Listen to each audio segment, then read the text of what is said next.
I used to think the park was safe. I thought it was the kind of place where children could laugh without shadows hiding just out of sight.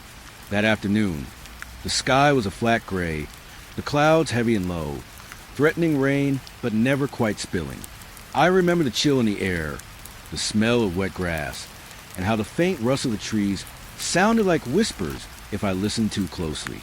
I was sitting on the edge of the sandbox, my coat zip tied around me, watching Emma. She was 5, all energy and curls, the kind of child who could make a storm feel sunny. She ran from the slide to the swings, then back to the sandbox, her laughter bouncing around the empty park like a fragile bell. I had a thermos of tea in my hand, mostly cold now, and I kept glancing at my watch, trying not to let the worry I always carried overwhelm me. Kids disappear. I knew that, but the thought never sat comfortably in my chest until that day. She climbed onto the swing I had pushed just 10 minutes ago, the chain squeaking lightly as she moved. I could see the strain in her little arms, the way she gritted her teeth to pump her legs harder. "Higher, Daddy, higher," she shouted, her voice cutting through the quiet. I smiled, even though there was a hollow ache in my chest, that same ache that parents get when they know the world is not as safe as it should be. I pushed her gently, keeping one eye on the other kids, though there were none and the other on the street. The park was empty except for us, the leaves trembling in the wind like nervous hands. She leaned back on the swing, head thrown back, mouth open in laughter, and for a moment, the air felt like it was holding its breath with me. Then she was gone. I blinked.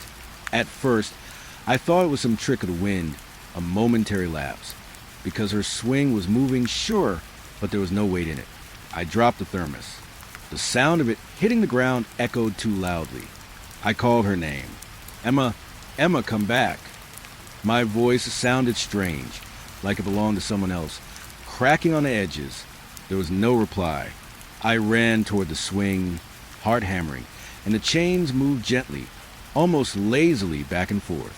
The sand beneath it was undisturbed, except for her small footprints leading to it. But when I traced them, they stopped abruptly, just short of the swing. No continuation. Nothing. Just emptiness. The ground was smooth, the way a floor might be after someone has polished it. I shouted again. I don't know why I expected her to answer. The wind picked up suddenly, teasing the leaves, and in that sound I thought I heard a whisper. Maybe my mind. Maybe it was her, Daddy, but it wasn't her. It was too faint, and it didn't carry the brightness of her voice. It was stretched thin, like it had come from far away, or from somewhere that shouldn't exist. I ran to the park, calling her name over and over. The slide, the jungle gym, the sandbox. I checked everywhere, feeling that creeping, suffocating panic twist inside me. Nothing. No Emma. No sign of struggle. No footprints except the ones I'd already seen. I reached the edge of the park and looked down the street. Rain had started then, just a light drizzle, and the streetlights flickered, the puddles shimmering under the dim glow. I called again, my voice rough now, raw, and the only response was a soft tap of water on concrete. A neighbor's dog barked somewhere in the distance, and for a fleeting moment, I thought I saw her curly hair glinting under the streetlight. I ran toward it, my shoes squelching in the wet grass, but there was nothing, just the empty air and the smell of wet leaves. I remember the swing most of all. It moved on its own, slowly now, like it was breathing, the chains creaking with a rhythm that didn't match my pulse. I wanted to grab it, to stop it, but I couldn't. My hands were shaking too hard. I sank to my knees in the sand and called her name until my throat burned, until my voice became a hoarse whisper lost in the drizzle. I thought maybe she had wandered off to the small alley behind the park. I checked it, inch by inch, each trash bin and fence post feeling like it hid some secret I wasn't ready to face. I shouted, I begged, I cried, and yet there was nothing. Nothing but the drizzle soaking my hair and the feeling that someone, something, was watching, just beyond my vision. It wasn't just the fear of losing her. It was the way the park felt different now, as though it had shifted around me. The benches were farther apart, the slides taller, the sandbox deeper. The world felt wrong, like a dream someone else was having at the same time I was awake. I reached out, fingers brushing wet sand, and imagined her small hand slipping through mine. My chest ached, twisting in a way I didn't understand. Hours, or maybe minutes, passed. I don't know. Time doesn't make sense when your child vanishes. I remember sitting on the wet grass, staring at the swing. Each push of the chain sounded like a whisper I couldn't decipher. And then I saw it, or thought I did, a small figure just beyond the trees, pale and trembling. My heart leapt, and I ran. But by the time I reached it, the figure had melted into the shadows. The police came later. They asked questions I couldn't answer. They measured footprints, checked the park for clues. Nothing. The swing was still, the sandbox undisturbed except for my footprints. And in the days that followed, I couldn't stop seeing her in the corners of my vision. Small flashes of movement just beyond the periphery. A giggle too soft to place. At night, I dream of her, not in the ways parents usually dream of their children, smiling and safe. No, in my dreams, she's always on the swing, swinging higher and higher, laughing, but the ground beneath her slowly disappears. I reach out, but I can't touch her. She floats away, just beyond my grasp, and I wake up with my hands trembling and a cold emptiness in my chest. The park still stands, and sometimes I walk past it.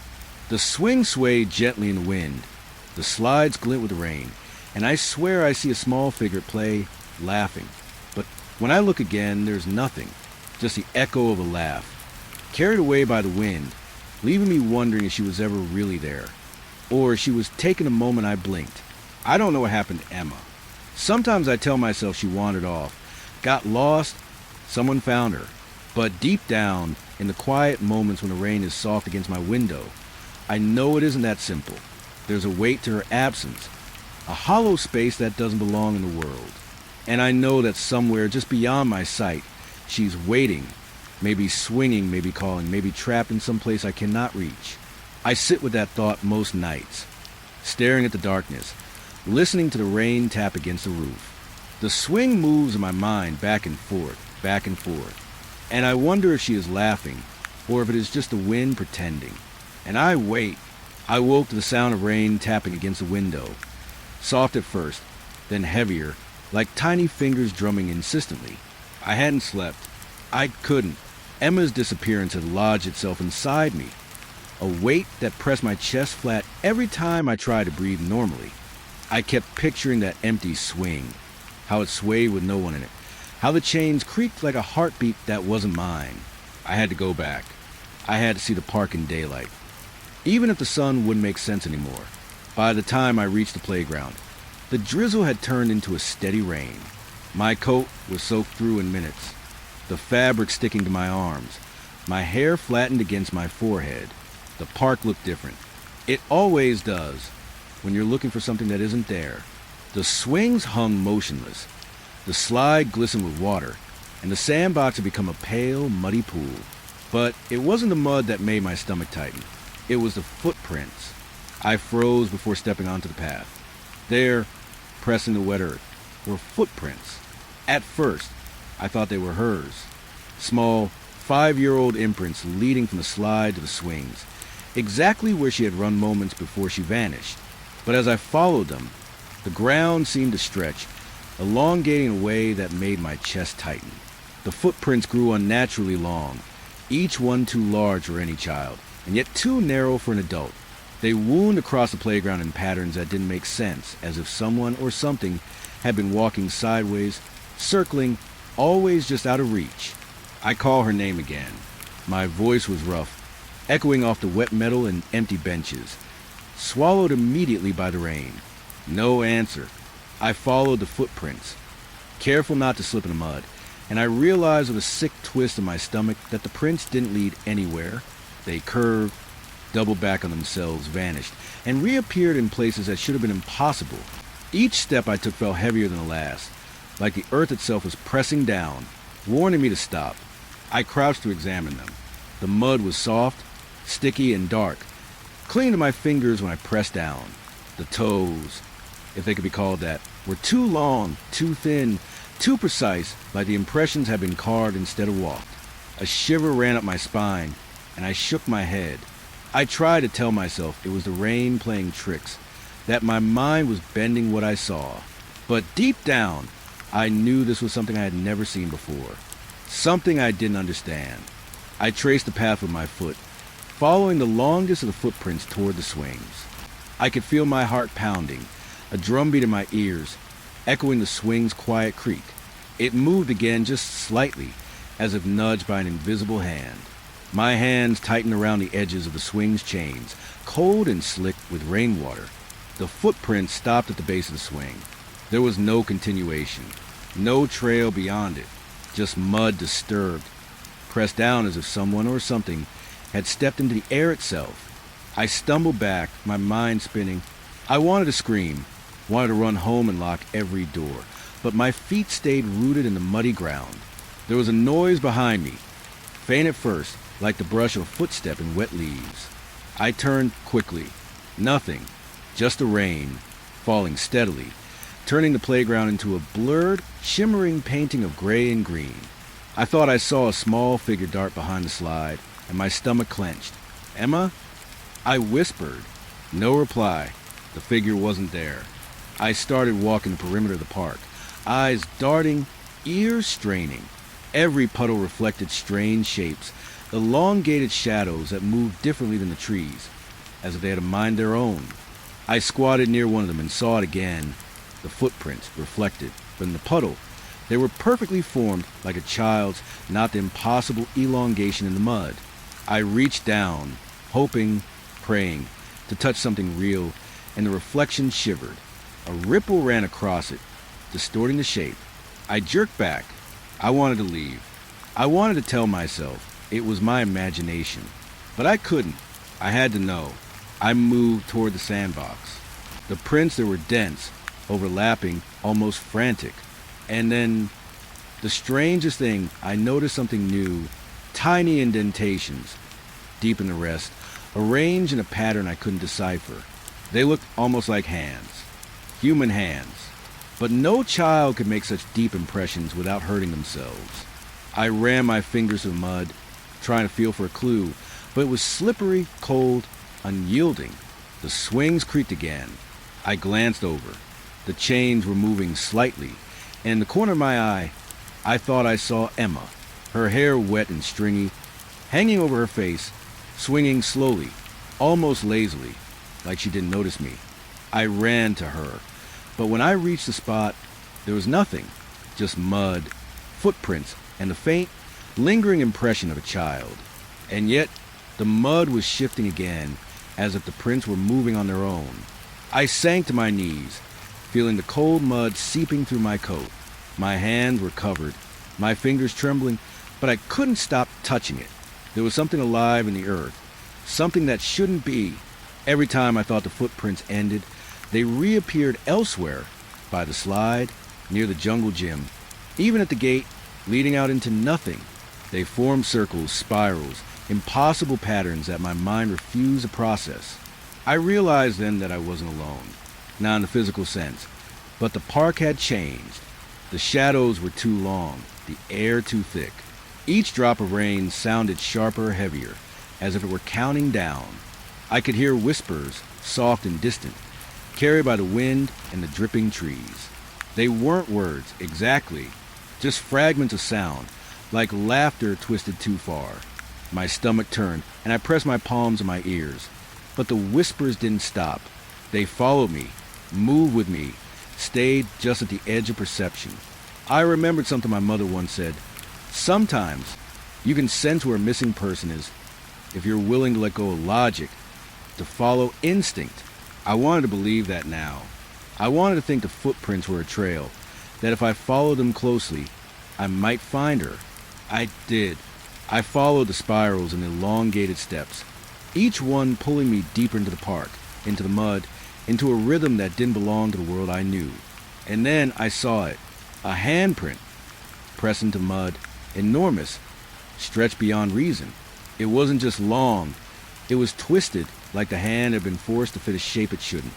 I swallowed hard, staring at it. My pulse was deafening. I wanted to call out. I wanted to run. I wanted to do 1,000 things, but I stayed. I pressed my own hand against it, almost expecting the mud to burn me, to pull me down. Nothing happened, except for a faint tremor like a sigh moving through the earth. The rain poured harder. My coat was soaked through, my hair plastered to my forehead, my knees muddy, hands trembling. I had to leave, but the footprints, they seemed to follow me. Every step I took to the edge of the park, I saw them, not my footprints, not the wet marks from my shoes, but the long, impossible tracks, curving, circling, spiraling, as if they were alive. I turned, a shadow flickered between the trees, small, pale, quick. My heart leapt. My voice caught in my throat. Emma? No reply. I ran to the gate. The footprints led right up to it, and then nothing. Empty mud. Puddles reflecting gray sky. The swings hanging silently. I bent down, pressing my hand into the mud, feeling it shift again, smooth and cold, like water over stone. And in that instant, I understood. Whatever had taken her, or whatever had followed her, was not bound by the rules I knew. It left traces, but no path. It made patterns, hints, teasing me, showing and hiding at the same time. I stood there, breathing hard, chest tight, eyes on the playground that had become foreign overnight. The rain fell steadily, washing away smaller footprints, leaving the larger, unnatural ones behind, etched in mud and memory. I knew I couldn't stay. I had to leave, even if only for a moment. But the image of those prints, impossibly long, curving, circling, would haunt me forever. Every time I closed my eyes, I saw them, and every time I heard rain tapping, I thought I could hear something walking just behind me. I left the park, trudging through wet grass, shoes heavy with mud. The world felt smaller, narrower, constricting, and I knew that whatever had been there, whatever had left those footprints, was still watching, waiting. And I was certain of one thing. The mud remembered. The rain had not stopped. It fell in relentless sheets, tapping against the roof like 1,000 tiny fingers, filling the night with its soft, steady rhythm. I couldn't sleep. I tried. I really did. But every time I closed my eyes, the mud-streaked playground and the impossibly long footprints replayed themselves in my mind. I could see the swing moving, slow and deliberate, as though it had been waiting for me all this time.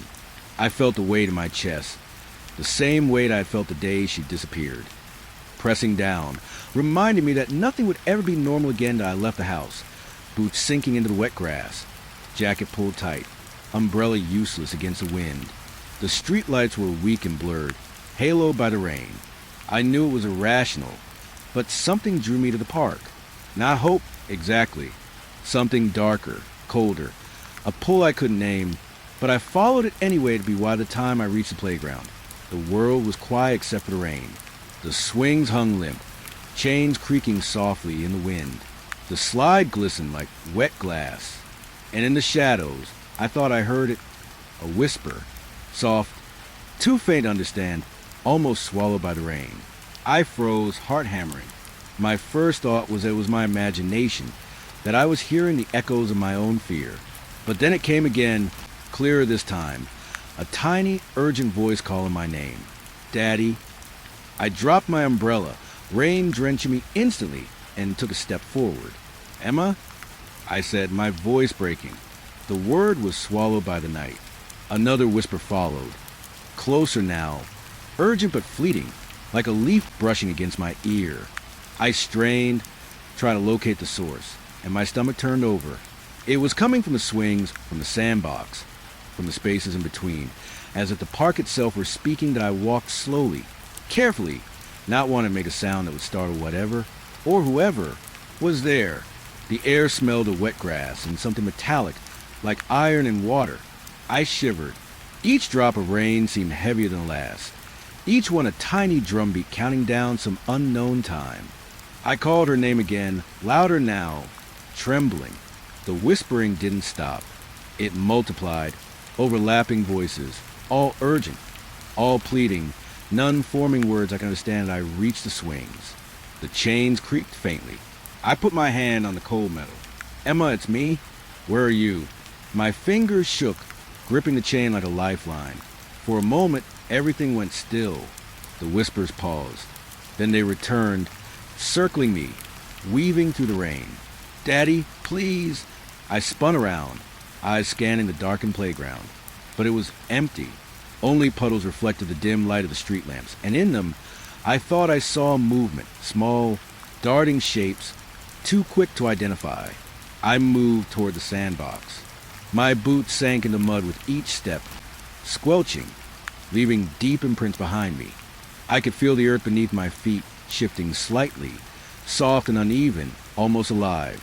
The whispers followed, rising and falling, echoing across the wet slides, the jungle gym, the empty benches. My throat was tight. I wanted to scream, wanted to run, but my feet stayed rooted. I couldn't leave her here. Not yet. I knelt by the sandbox, hand brushing the wet sand. Every grain seemed to hum with energy, the whispers seeming to emanate from it. I pressed my fingers into sand, tracing the small impressions of where Emma might have been, where she might have played, where she might still be. The whispers grew more insistent, louder, overlapping into a chorus of urgency that made my head spin. I felt dizzy, breath catching, and for a moment, I swore I could see her face in sand, a pale, fleeting outline that disappeared the instant I blinked. I stumbled backward, chest tight, heart hammering, and nearly fell into a puddle. That's when I noticed something new. Shadows in the corner of the park moved differently than the trees, sharper, more deliberate. One of them, small, pale, darted behind the slide. My pulse surged. "Emma?" I shouted. My voice cracked, breaking on the last syllable. The whispering answered immediately, urgent and faint, like it had been waiting for me to call. "Daddy here." I ran toward it, boots squelching to the mud, but the figure was gone.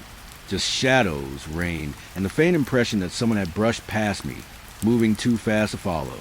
I sank to my knees, overwhelmed, and pressed my palms to my face. I was breathing hard, soaked through, and I could still hear the whispers circling, echoing in the empty park, moving with me, following me, never letting me feel alone, but never letting me feel safe. I remember the way the rain looked on the swings, sliding off the metal like tears.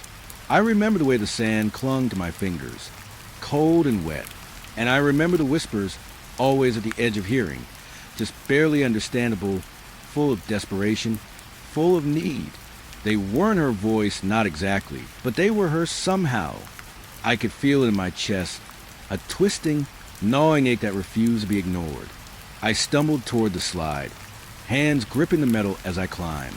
The whispering was louder here, urgent, circling me, moving up and down, like the voice of the wind had learned to speak in riddles. My fingers slipped on the wet metal. I clutched the top, looking down at the puddles below, and then I saw it. A small figure in the reflection, pale and trembling, crouched at the base of the slide. My heart leapt. "Emma!" I shouted, voice raw. But when I scrambled down, there was nothing. Nothing but the rain, falling steadily, soaking me to bone, the puddles reflecting only the gray, blurred sky. I sank to mud again, hands pressing into it, trying to grasp something real, some connection, but it slipped through my fingers. The whispers grew louder, surrounding me, pleading, urgent, impossible to locate. I closed my eyes, and for a moment, I imagined she was there, waiting for me to reach her, waiting for me to understand. But when I opened them, there was nothing. Only the swings, the slide, the jungle gym, and the soft, insistent whispering in the rain. I stayed there for what felt like hours, listening. The rain fell steadily, endlessly, each drop counting down something I couldn't name. I could hear the wind moving through the trees, carrying the whispers, shaping them, turning them into something urgent, almost human. My mind wanted to break, to flee, to escape this park that had become alive with voices. But I couldn't.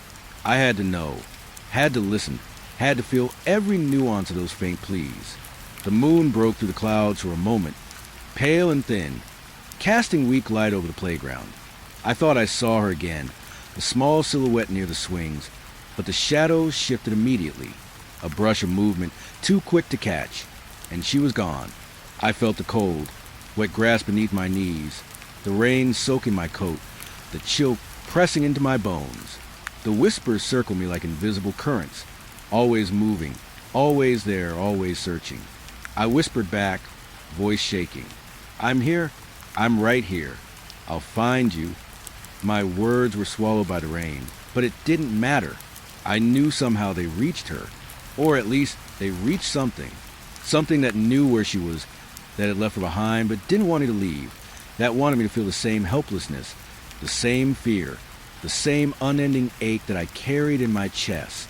I finally stood, knees muddy, boots heavy, and I walked to the edge of the playground. The whispers followed, softer now, like a lullaby twisted into urgency. I looked back once more. The swings hung still, the slide gleamed wet, the sand glistened dark. I swore I saw a movement in the corner of my eye, a flash of small, pale, trembling shape, but when I looked directly, it vanished. I left the park that night, soaked to the bone, exhausted, trembling. The whispers followed me into my dreams, soft but insistent, echoing across every puddle, every shadow, every quiet corner of the world. And in the darkest moments, when the rain was heaviest, I knew she was still out there, somewhere, not gone entirely, not safe, but present in the whispers and the wind, in the rain-soaked mud, always just beyond my reach, calling to me, begging me not to stop searching. And I won't. The days after that night were strange in ways I couldn't explain. The park still existed, of course. The swings, the slide, the sandbox, they were all there, but something about it felt wrong. The air seemed heavier, thick with anticipation, like the place was holding its breath. I went there every day, trudging to the mud and puddles, hoping for a sign, hoping for her, and finding only traces that seemed to vanish as soon as I looked at them too closely. The first morning I went back, I noticed it immediately. The footprints in mud, the ones that had twisted and spiraled in impossible patterns, were fading. I pressed my hand into the wet earth, hoping to catch some imprint, some proof she had been there. But it was smooth. The mud had settled, leaving only the faintest indentations of my own boots. It was as if the park itself had swallowed every clue, erasing her presence from the world. I wandered to the playground slowly, eyes scanning, heart pounding with every soft squelch of wet shoes on grass. The swings hung still. The slide reflected the pale gray sky, and the sandbox was empty, flat, undisturbed. I bent down, pressing my hands into the sand, and for a moment I thought I felt a small handprint, shallow, almost invisible. My chest clenched. I whispered her name, trembling, and waited for a response that never came. It wasn't just the footprints and handprints that were disappearing. The echoes of her laughter, the tiny brush of air I thought might have been her passing, the faint traces in the puddles. I noticed all of it fading, leaving behind only the oppressive silence. The park had become a place of memory rather than reality, a hollow echo of what had been, and I was trapped in it, desperate, trying to convince myself the world hadn't shifted around me. I remember one afternoon in particular. The rain had stopped, leaving the air damp and cold. I wandered through the park, alone, searching every corner. I looked under the slide, into the sandbox, along the edges of the jungle gym, and then I saw it, a scarf, her favorite scarf, small and pink, tangled in the fence. My chest tightened. I ran to it, hands shaking, but when I reached out, it dissolved into nothing. Fingers brushing only air, my own tears mixing with the drizzle that had returned. That was when I began noticing the feeling of being watched. I couldn't see anyone, couldn't hear anything, but it was there, pressing on my skin, curling around my neck and shoulders. It followed me through the park, into the streets, into the corners of my apartment. I would glance at the windows, the reflections in puddles, the shadows stretching from the trees, and I would feel her, or something that had taken her, watching just beyond sight. I started carrying her toys with me, a small stuffed rabbit, a plastic car, a picture she had drawn for me just weeks before. I would leave them in the sandbox, hoping that maybe, somehow, she could see them, could find them, could reach for them. Each day I returned. The toys were gone, not stolen, not disturbed, just gone, as though the park didn't want them to remain, didn't want reminders of her. And each time, the feeling of eyes on me intensified, sharper, closer, like a shadow pressing against my shoulder, whispering that she was near and that I would never hold her again.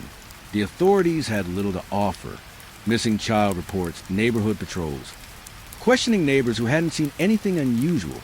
They could not understand the park the way I did now. To them, it was just a park. To me, it had become something else entirely. The sand, the mud, the puddles. They remembered her. They remembered her absence, too. And the park was patient, waiting for me to see, to notice, to accept what was trying to show. One night, I went there after work. The streetlights glimmered off wet pavement. The playground empty, shadows deep and thick.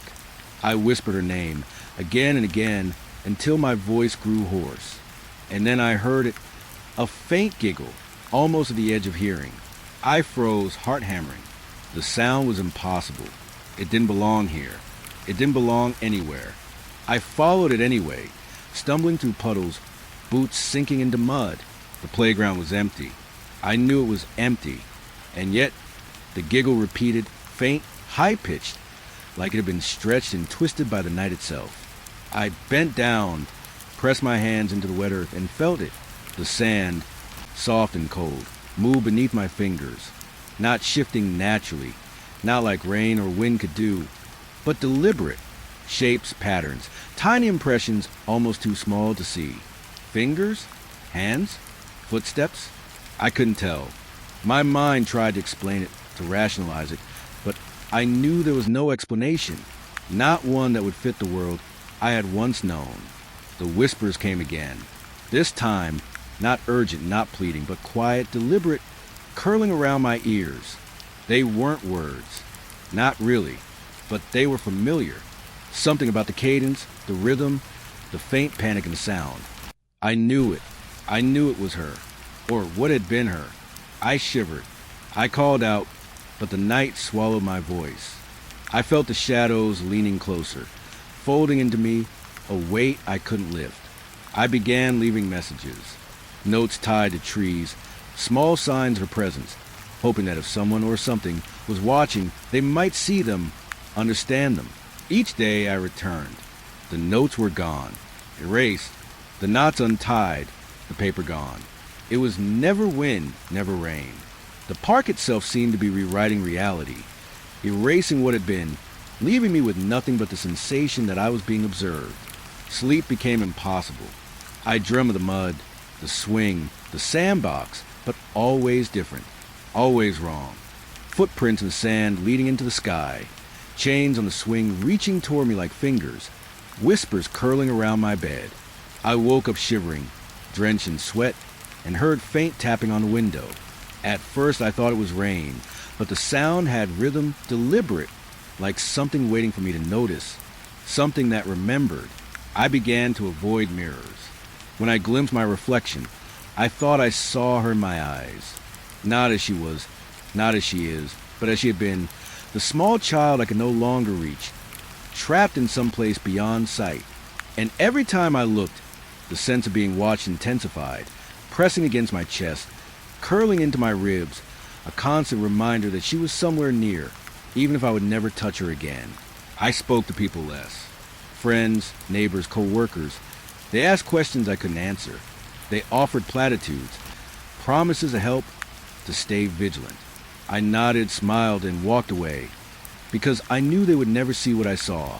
They would never feel the park watching, whispering, holding the memory of what had been taken. Only I could feel it. Only I could hear the faint, urgent call of something that no longer belonged to the world of the living. Sometimes at night I return, boots heavy with mud, coat soaked, hair plastered to my forehead. I stand at the edge of the playground and listen. The swings sway gently in the wind. The puddles shimmer with reflections that don't match the world above them. And if I close my eyes, I hear it. Whispers, faint, deliberate, calling to me. Not her voice exactly, but hers in essence.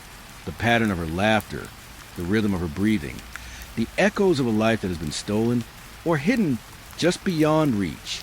I don't know how long this will continue. The park is patient. The mud, the sand, the puddles, they remember everything.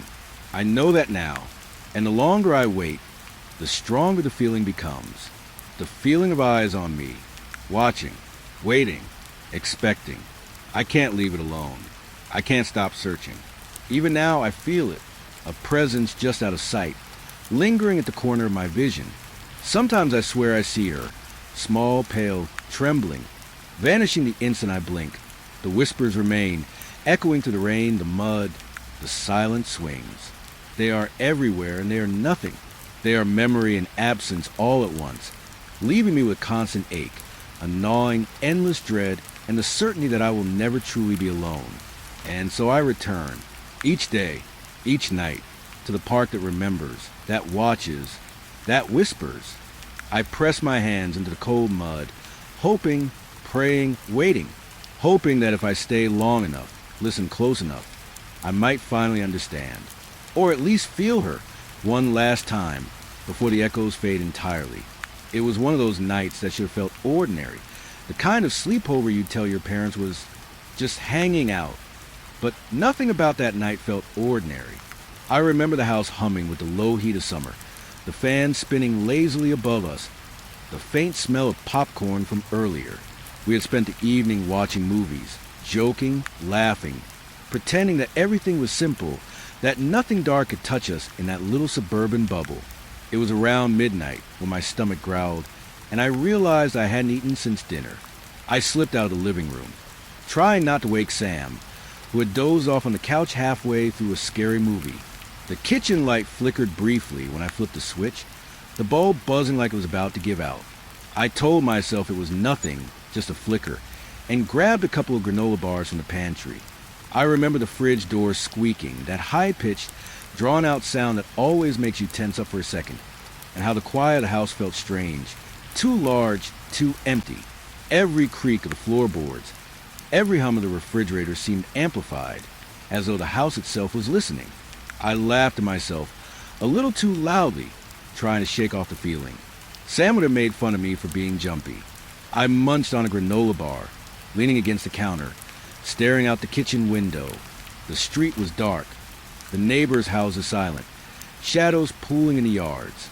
I could hear the faint buzz of a streetlight down the road and the occasional distant car. Nothing unusual, but something felt off. My skin crawled like the air had been replaced with something heavier, thicker. I checked on Sam. He was gone. Not just asleep, gone.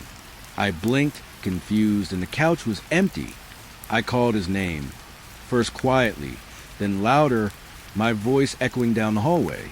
Sam! Nothing. Just the creak of the floor and the low hum of the house. My pulse quickened. He couldn't have wandered off. The doors were locked. Windows were shut. I was sure of it. I wandered through the house, flipping on lights, checking every room. Bedroom doors swung slightly as I passed. The bathroom was empty. The hall closet, even though I knew he wouldn't hide there. Nothing. I told myself I was imagining things, that maybe he had just moved to another room or fallen asleep in the hallway. But there was that feeling again, the heavy weight pressing against my chest, the sensation that someone or something was watching. I went back to the living room. Sam wasn't there. My stomach dropped. I called his name again, heart hammering now, trying to keep my voice steady. Sam, this isn't funny. Where are you? Silence. The only response was a faint buzz of a ceiling fan, slow, constant, like it had been counting my breaths. I decided to check the backyard.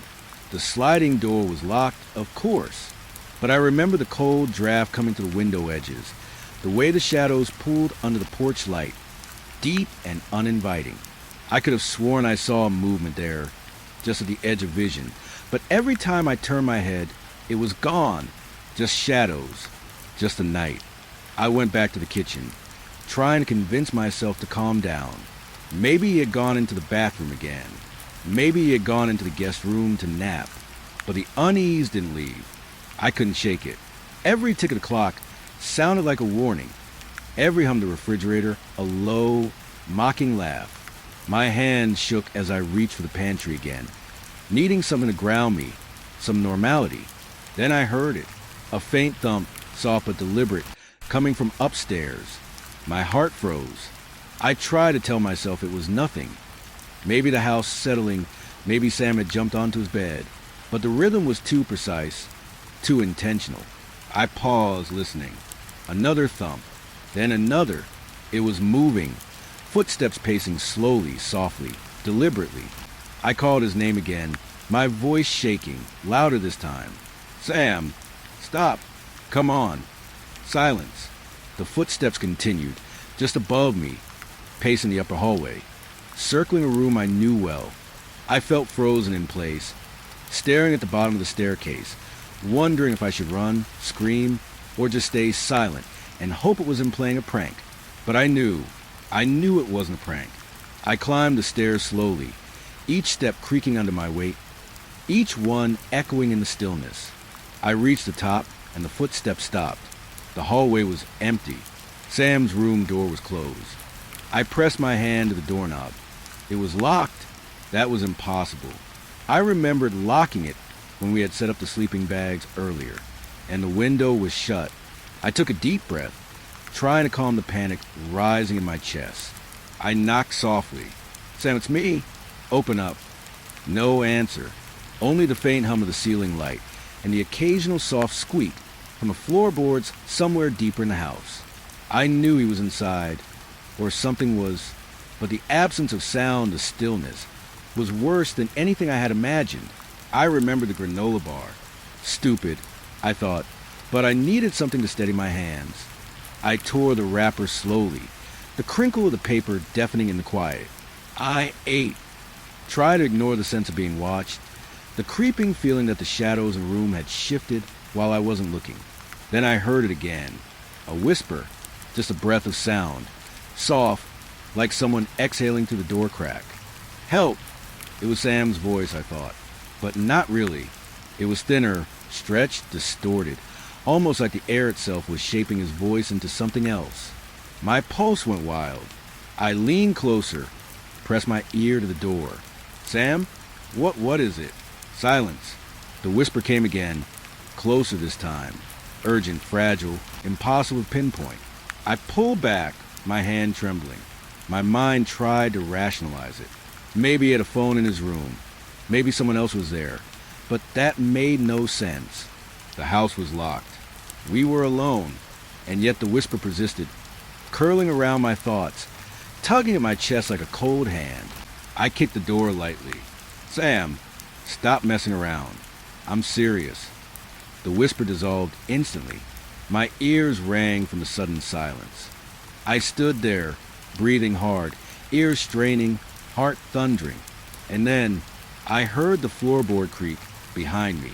Slowly, deliberately, the sound of steps moving across the living room, soft, cautious, but heavy enough to echo in the empty house. I spun around. Nothing. The living room was empty, shadows pooling in the corners, the fan spinning lazily above. I told myself it was the wind, the old house settling. Anything to explain away, but the unease didn't fade. It grew heavier, wrapping around me, pressing into my chest, reminding me that something wasn't right. Something had changed. Something had slipped through the cracks of our ordinary night. I sat down on the bottom step, trying to collect myself. The hum of the ceiling light, the occasional squeak of the floor, the distant whispering, all of it wrapped around me. I felt small, insignificant, powerless. I thought about Sam, probably lying in his bed, probably unaware of whatever was happening. But I knew that wasn't true. Something had touched him or taken him, and it had left behind the echo of his voice, the faint, impossible whispers that I couldn't ignore. Time blurred.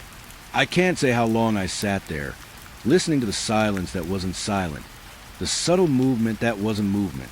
Each moment felt stretched, infinite, as though the house itself had slowed, waiting for me to notice, to understand, to see. And I did notice. I did understand in some small, instinctive way. Something had changed that night. Something had entered the house, and it had taken him. I eventually got up, trying to tell myself I was overreacting, that I had imagined it all, that Sam was fine.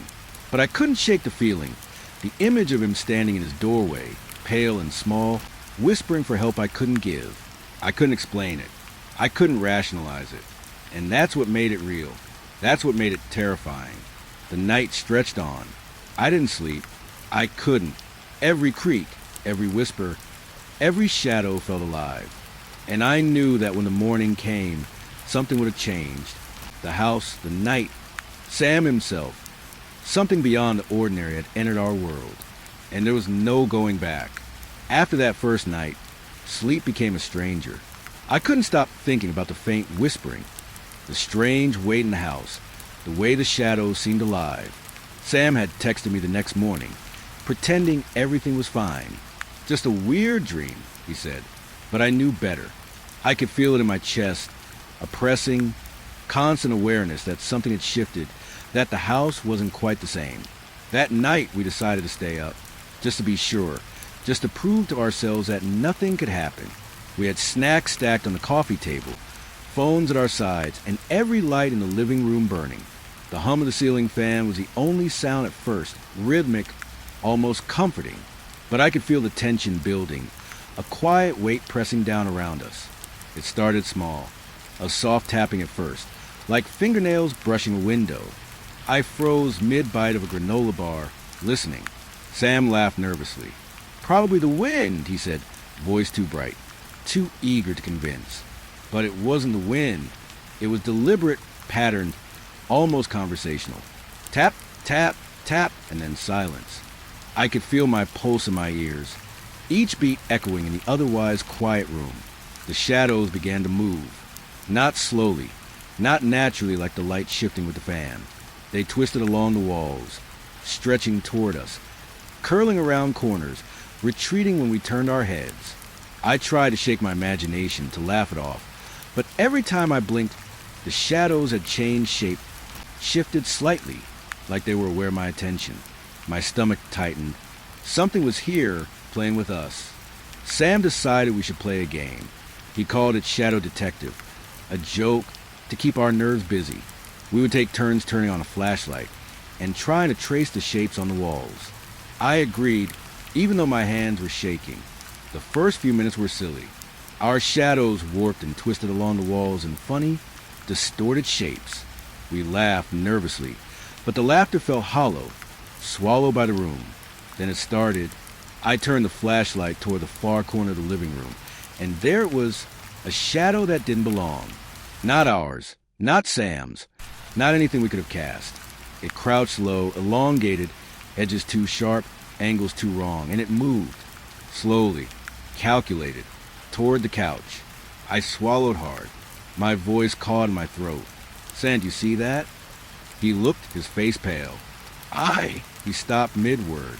The shadow shifted again, stretching across the wall, moving closer. It wasn't a trick of the light. It wasn't a reflection. It was deliberate. It watched. I could feel it. And then, with a sudden flicker, it vanished. Not disappeared like a light turning off, but dissolved into the room, leaving only a darker patch of floor and a sense of absence that made my chest tighten. We tried to ignore it, laugh it off again, but the house wasn't done. Doors creaked softly in other rooms. Floorboards groaned under weight that wasn't ours, and the faint whispering returned, low and subtle, curling around the ceiling and walls. I thought I heard Sam's name, but when I turned, he was right beside me. "I didn't say anything," he whispered. I nodded, too scared to speak. We moved to the kitchen. I wanted to feel grounded, to distract myself with the hum of the fridge, the cold weight of the countertop. But the shadows followed. They pulled under the table, stretched along the cabinets, flickered near the doorframe. Each movement was deliberate, teasing, testing.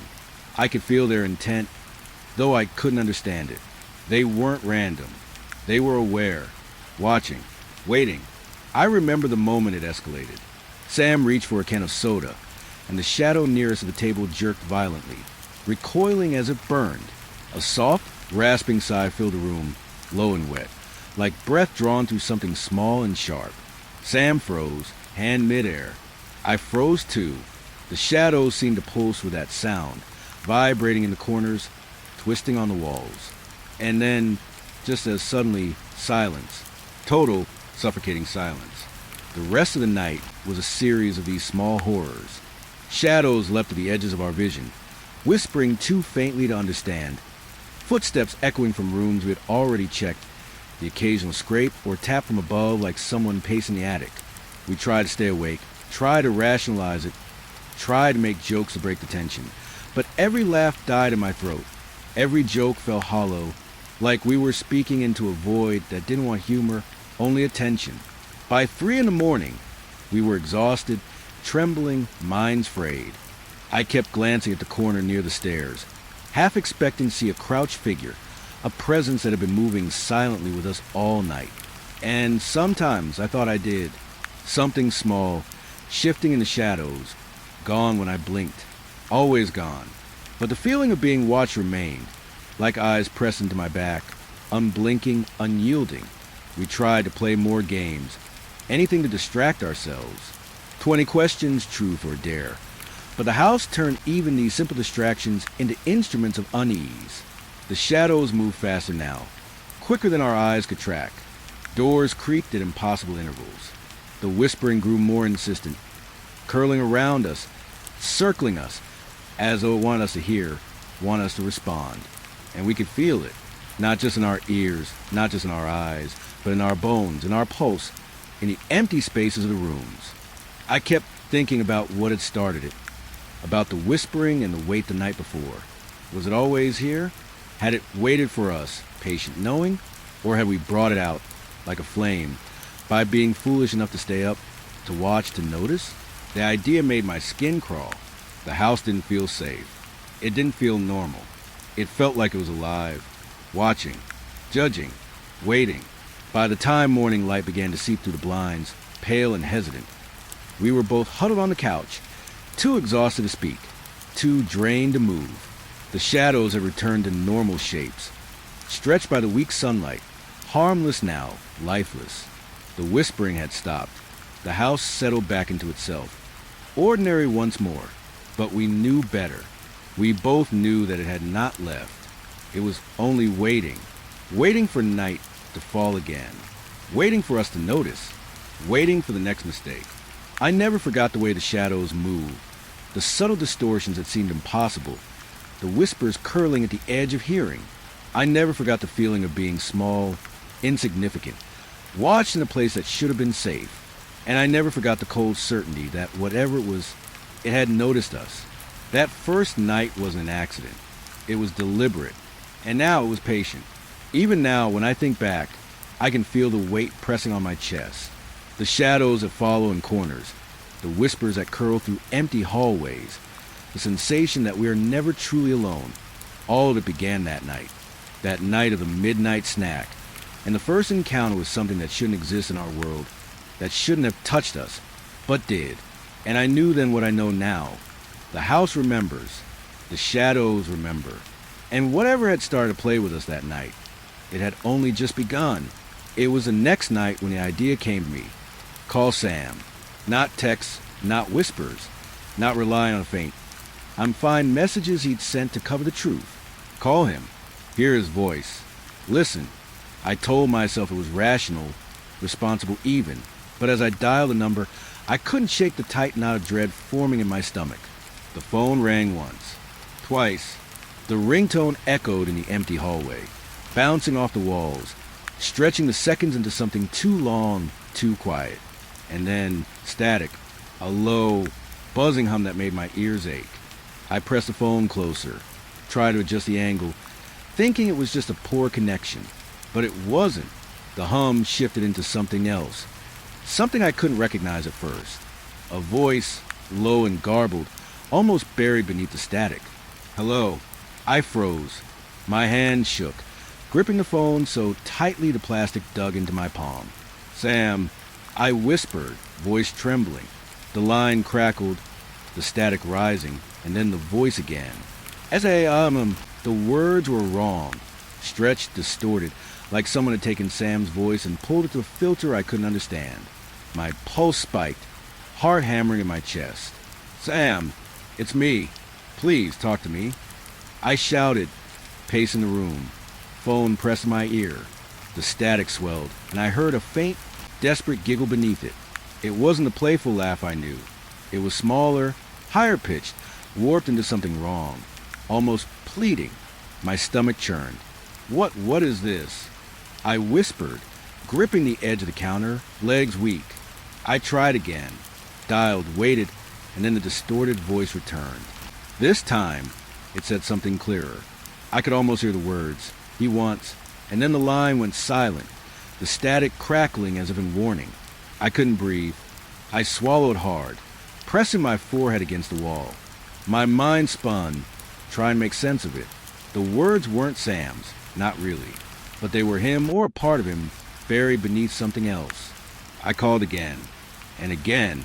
Each time, the voice was different, sometimes urgent, sometimes pleading, sometimes whispering nonsense that twisted the syllables of his name into something unrecognizable. My own name even slipped in occasionally, distorted in the same warped cadence. I could feel my pulse in my temples, sharp and relentless. I wanted to scream. I wanted to hang up. But I couldn't. I had to know. I had to hear him. The calls stretched into hours. My room became a prison of static and warped voices. I tried recording it, thinking I could analyze it later, but the recordings were worse than the live calls. Play them back, and the voice wasn't Sam. It was closer to a chorus, multiple voices layered beneath the static, sometimes pleading, sometimes mocking. Sometimes I could swear I heard her laughter, Emma's, small and fleeting, trapped beneath the distortion, screaming silently for someone to understand. Sleep didn't exist that night. Every time I closed my eyes, I heard the distorted voices echoing in my head. When I opened them, the phone rested on the counter, silent for a second, and then the static would flare up again, pulling me in. My hands shook, fingers numb, ears ringing. I felt like the house itself was listening, amplifying the calls, shaping the voices, forcing me to hear what I wasn't ready to understand. At one point, I thought I heard a familiar phrase. "Help me," it whispered, low, almost human. I fell to my knees, pressing the phone to my chest. "Sam, Emma, anyone please?" My voice cracked ragged, raw, and for a moment in the static, I thought I heard a tiny, unmistakable giggle, the kind only a child could make. My stomach turned. My throat ached. My heart pounded like it wanted to escape my chest. I called Sam's number again, each ring stretching longer than the last, each vibration in my hand, like a heartbeat syncing with mine. The voice returned, clearer now, more deliberate, almost conversational. It didn't speak words I could understand. Not really, but it carried intent, awareness, something alive on the other end. I could feel it. I could feel it pulling at me, whispering at me, waiting for me to respond, guiding me somewhere I didn't want to go but couldn't resist. At some point, I realized I wasn't just listening to the static. I was hearing the house itself. Every creak, every sigh of wind through the vents, every small thump from upstairs, interpreted, twisted, amplified through the phone. The distorted voice became a part of the environment, merging with the house's natural noises, until I couldn't tell what was real and what was amplified by whatever had attached itself to Sam's signal. I tried calling other numbers. Friends, family, anyone. Nothing. Just dead lines, or the occasional faint distortion, but nothing like Sam's number. It was singular, focused, deliberate, and all-consuming. I felt trapped, tied to that phone, to the distorted voice, to the twisted echo of my friend's presence. Every time I tried to set the phone down, the static flared, the voice returning, tugging at my attention. Hours bled into dawn. The sun tried to break through the blinds, pale and weak, but it did nothing to stop the distortion. I hadn't eaten, barely moved. Sitting on the floor with the phone pressed to my ear, the distorted voice began layering itself into patterns, repeating syllables over and over, forming rhythms that made my head spin. I could almost understand it, almost make sense of it, and that's what terrified me most. The familiarity, the connection I knew I couldn't have, but felt anyway. At one point, I swear I heard a faint, human whisper in perfect clarity. Not Sam, not anyone alive, but unmistakably a child. "Come," it said, soft, imploring, curling around my thoughts, sinking into my chest. I dropped the phone, hand shaking, and it landed on the floor with a muted thud. The distorted voices didn't stop. They simply shifted, echoing through the room, crawling into the corners, wrapping around me. I picked it up again, driven by a need I didn't understand. I pressed it to my ear, and the voice was closer now. Clearer, warped, but deliberate, forming faintly human phrases. Sometimes calling my name. Sometimes Sam's. Sometimes a name I didn't recognize. My own voice returned in the background, whispering, cracking, as I repeated his name over and over. I didn't know if I was speaking to him, to the house, to the voices, or to nothing at all. By the time the first birds began to stir, I was exhausted beyond comprehension. My fingers were numb, my eyes raw, ears ringing with the static and distorted voices. The phone lay next to me on the floor. Screen cracked from my frantic grip, and though the room was brightening, the voices persisted in my head, threading into my thoughts, refusing to leave. I realized something terrifying. It wasn't just Sam's phone. It wasn't just the voices. It was a connection. The house, the night, the static, the distortion. They were all tied together. And if I stayed tethered to it, even for a moment, I could be pulled in, lost, absorbed into whatever claimed my friend, into whatever was whispering, warping, consuming him. I haven't touched the phone since that morning. I keep it on the table, silent, as if ignoring it could keep it from reaching me. But sometimes, late at night, I swear I hear it. Faint, distant, almost polite in its plea. I know it's still alive in some form. I know that somewhere, through static and distortion, Sam, or something wearing him like a shadow, remains.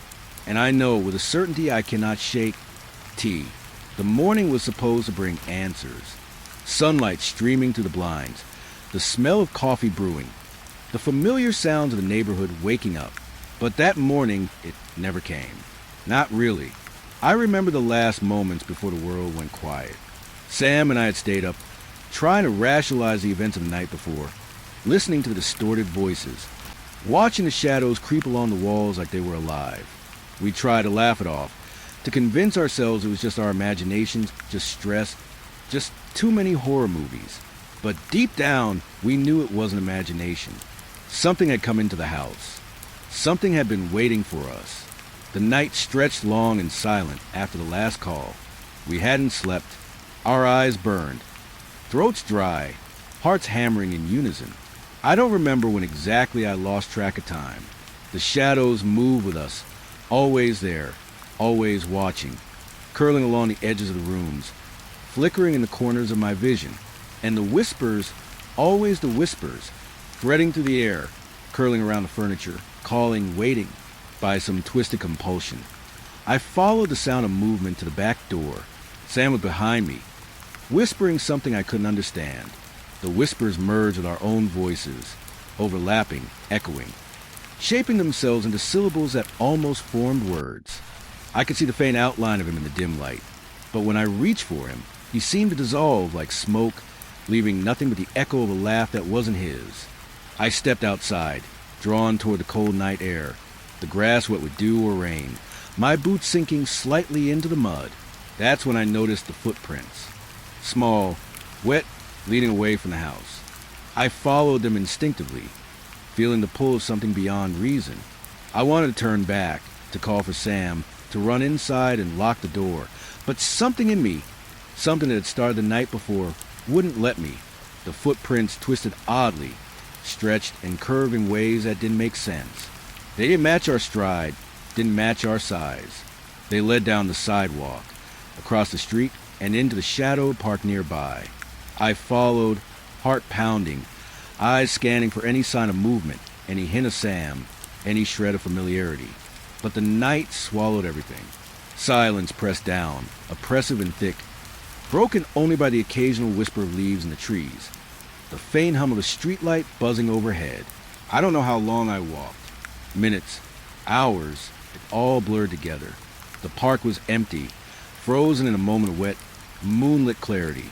I could see the swing still glistening with raindrops, the slide slick and reflective, the sandbox smooth and untouched.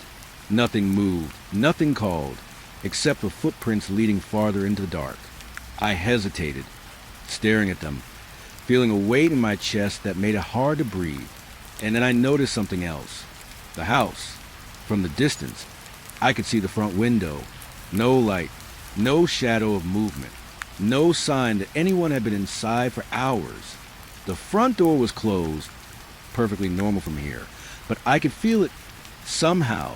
The absence, the emptiness, the way the house seemed wrong, like it had swallowed its occupants whole, leaving nothing behind. I ran back, thinking maybe I could force the door open, maybe I could find Sam and pull him back. But when I reached the front yard, I froze. The door was slightly ajar, not wide open, just enough to let a sliver of darkness spill into the hallway.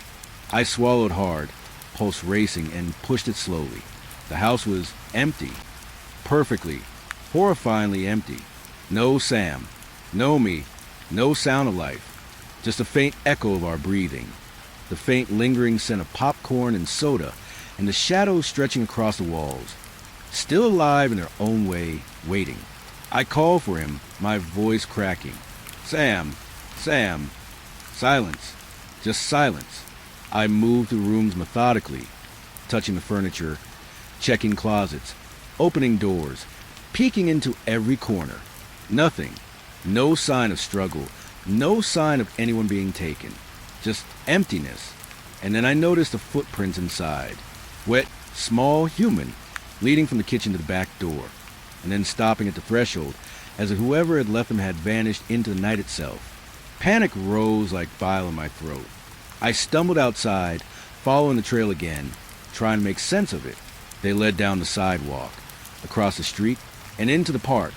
The same park we had walked through moments ago. But now the air felt heavier, thicker, like it had mass, like it pressed against my chest. I tried calling Sam again. Nothing. Not a ringtone, not a beat, not a whisper. Only silence. I remember standing at the edge of the park, staring at the swings. The footprints ended in the grass, and then nothing. No sign of Sam, no sign of anyone. It was as if he had dissolved into night, carried off by some unseen hand, leaving only the echo of movement behind. I fell to my knees, pressing my hands into wet earth, hoping, praying, imagining that maybe I could feel him, that maybe the mud would remember. But it didn't. The earth was cold, indifferent, silent. I didn't notice at first, but the street was coming alive. Neighbors began to stir, drawn by the faint light of dawn, the subtle sounds of someone moving through the yard. Cars pulled into driveways. Voices called out to each other. And then one of them noticed the house. A neighbor, middle-aged woman with a cup of coffee in hand, stopped in the street and stared. She called out, "Hello? Anyone here?" I wanted to answer. I wanted to scream that we were inside, that Sam and I had been here, that we hadn't gone anywhere. But when I turned, I saw it. Or didn't see it, rather. The house looked empty. Windows dark. Doors still slightly ajar. No movement inside. No sign of life. Only the faint trail of wet footprints leading away, outside, into nothing. People came closer, calling for us, looking in windows, knocking on doors. They found nothing. Nothing except the footprints. The wet trail that led to the edge of the street, into the shadowed neighborhood, and then vanished entirely. I tried to follow again, desperate, heart-hammering, but the trail ended in nothing. It was impossible, defied reason, and yet it was real. I had seen it. I had felt it. No one believed me. How could they? There was no sign of struggle, no clue. No one had entered or left the house. Just two teens vanished in the night, leaving only faint footprints behind. And the house seemed to remember, silent, patient, as if it had orchestrated everything, erasing any evidence of life that had dared to disturb its walls. I stayed there all morning, watching, waiting, hoping someone would see something I didn't. But the house remained silent. The footprints remained gone. And Sam, my friend, my companion, my only anchor in the madness of the past few nights, was gone. Gone. Not kidnapped, not lost, not hidden. Gone. As if the night had swallowed him whole. By noon, the neighbors had left, whispers and speculation following them down the street. Police would come, reports would be filed. and the story will be reduced to statistics. Missing teens, no evidence, cold trail, and I would be left with the knowledge that what happened was not simple, not rational, not explainable. Something beyond us had entered our lives at night. Something patient, deliberate, and unrelenting. I wandered the empty house one last time. The living room, the kitchen, Sam's bedroom, everything intact, unchanged. But the air felt heavy, thick with absence. The shadows seemed to linger in corners, waiting for night to return, waiting for someone else to notice, to step into the rhythm, to become part of the house's quiet memory. I pressed my hand to the wall, hoping to feel warmth, hoped life, but felt only cold, indifferent plaster. Outside, the wet footprints remained a memory, etched into mud and grass for an instant, then gone entirely, leaving only a sense of motion, of something moving just beyond comprehension, beyond sight. I would never know where they led. I would never know what had taken Sam. I would never hear him again. Only the echoes of a trail that disappeared, of a night that refused to end, of a morning that never came. Every night, the routine was the same. Dinner, bath, story, tucked in with a kiss, lights out. I liked the predictability. It made the world feel safe, predictable, something I could control. The house was quiet after the day's chaos. The dishes washed, the laundry folded, the small sense of order comforting.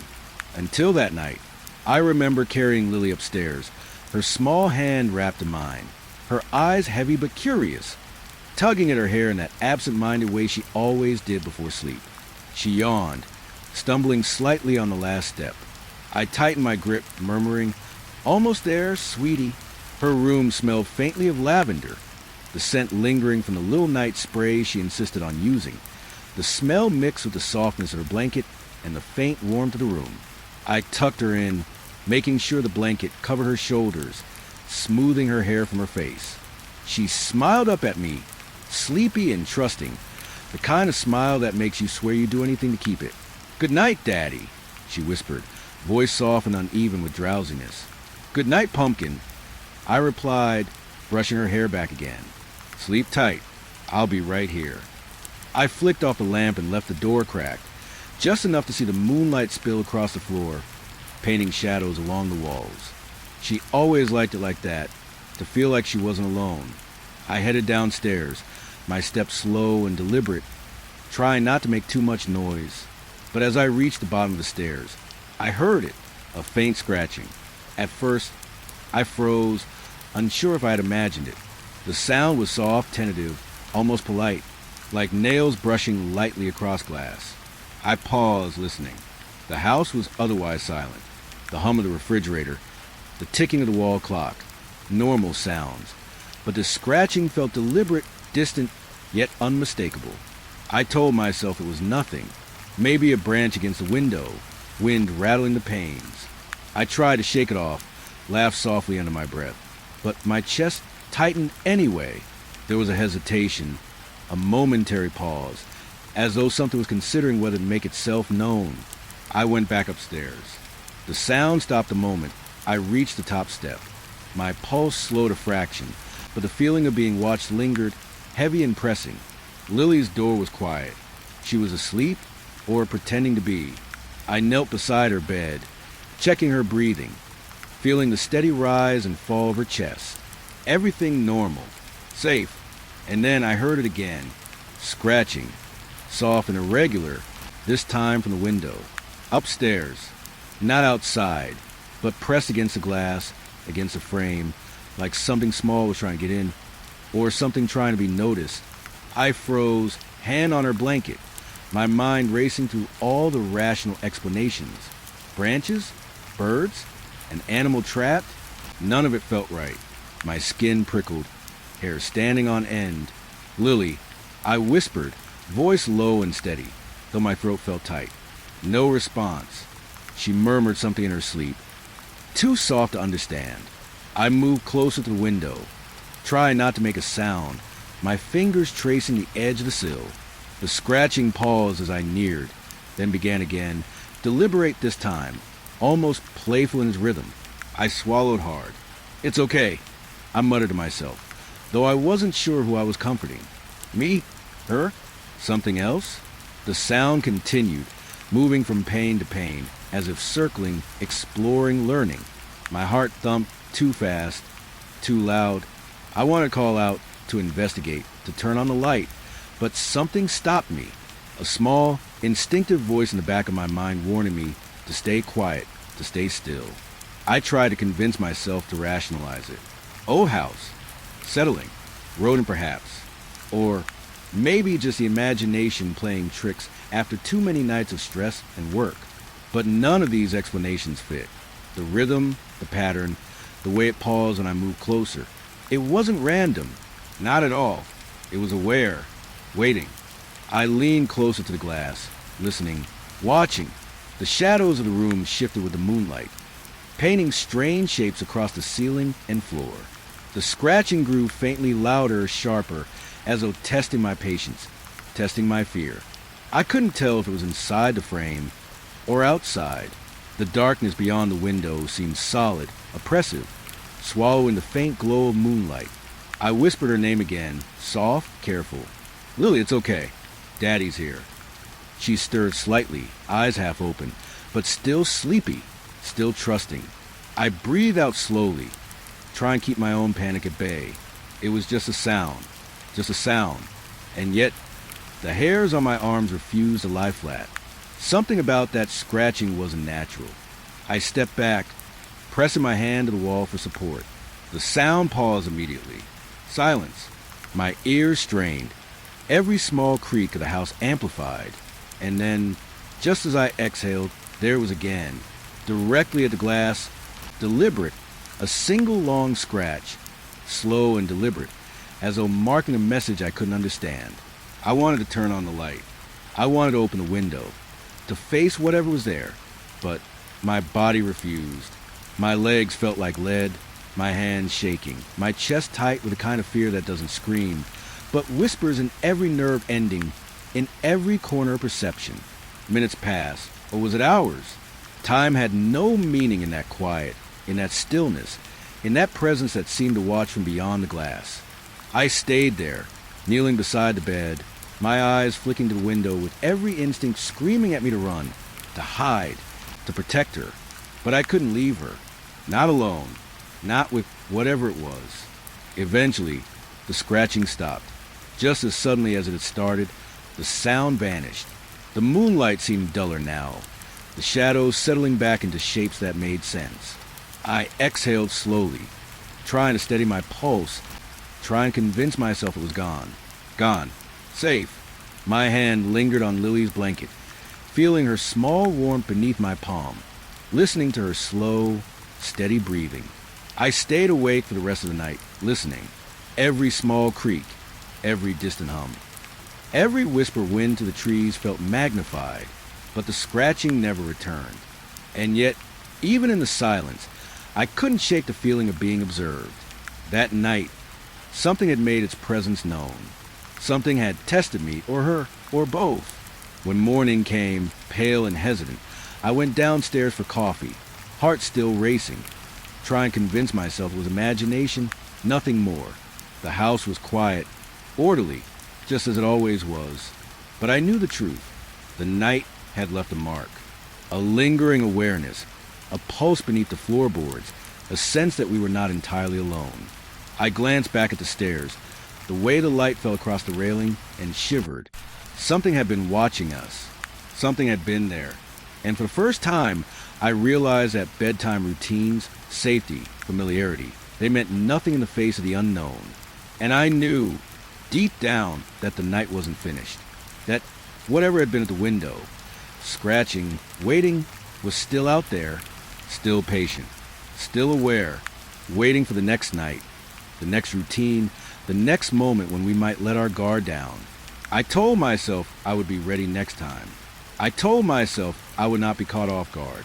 But as I watched Lily sleep, her small chest rising and falling, I couldn't shake the feeling that the house had changed. That night, my life, her life, our lives had shifted. Something had entered our world, tested our boundaries, and left its mark. And the scratching, the faint, deliberate scratching would come again. I knew it. I couldn't sleep that night. Not after the scratching at the window. Not after the faint, deliberate tapping that had pressed against my mind as much as the glass. Every time I closed my eyes, I saw the silhouette of movement, subtle but impossible, shifting at the edges of my vision. I kept telling myself it was just imagination, just the mind fraying after the long day. But deep down, I knew it wasn't. Lily was asleep, breathing softly, curled under her blanket. I sat by the window, drawn to it despite myself, staring into the faint glow of the streetlight outside. The world beyond was ordinary, or as ordinary as a quiet suburban street could be. Cars parked in driveways, the silhouette of trees against the night sky, the occasional flicker of a neighbor moving in the distance. But then I saw it, a figure. At first, I thought it was my imagination, a trick of the shadows, the moonlight bending against the glass. But the moment it moved, I knew it wasn't. The figure mirrored Lily's movements. She shifted slightly in her sleep, tugged at her blanket, and the figure outside did the same. Perfectly timed, perfectly precise. My stomach tightened, a cold wave washing over me, leaving me frozen to the spot. I held my breath. The figure wasn't solid. More like a silhouette, dark and featureless, pressed against the night. But its motions were too deliberate, too synchronized, to be anything natural. I could feel the hair on my arms stand on end, every instinct screaming that I was witnessing something impossible.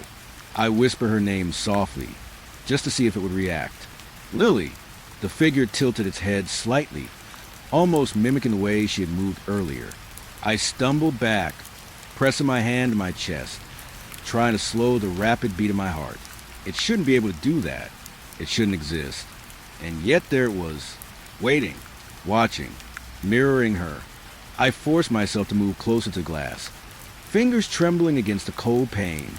The reflection of the room merged with the shadow outside, and for a moment, I felt dizzy, disoriented, as if the boundaries between inside and outside were blurring. The figure moved again, lifting a hand in slow imitation of Lily stretching beneath her blanket. It wasn't playful, not curious. It was deliberate, calculating, as if learning, observing, preparing. My mind raced. Could it be someone outside, hiding, watching? No. The movements were exact, impossible to replicate from a distance. And the way it lingered, still impatient, felt almost intelligent. I swallowed hard, trying to reason, trying to convince myself it was a trick of the shadows, a reflection distorted by the glass. But my stomach refused to comply. My instinct screamed at me. This was wrong. Wrong. Wrong.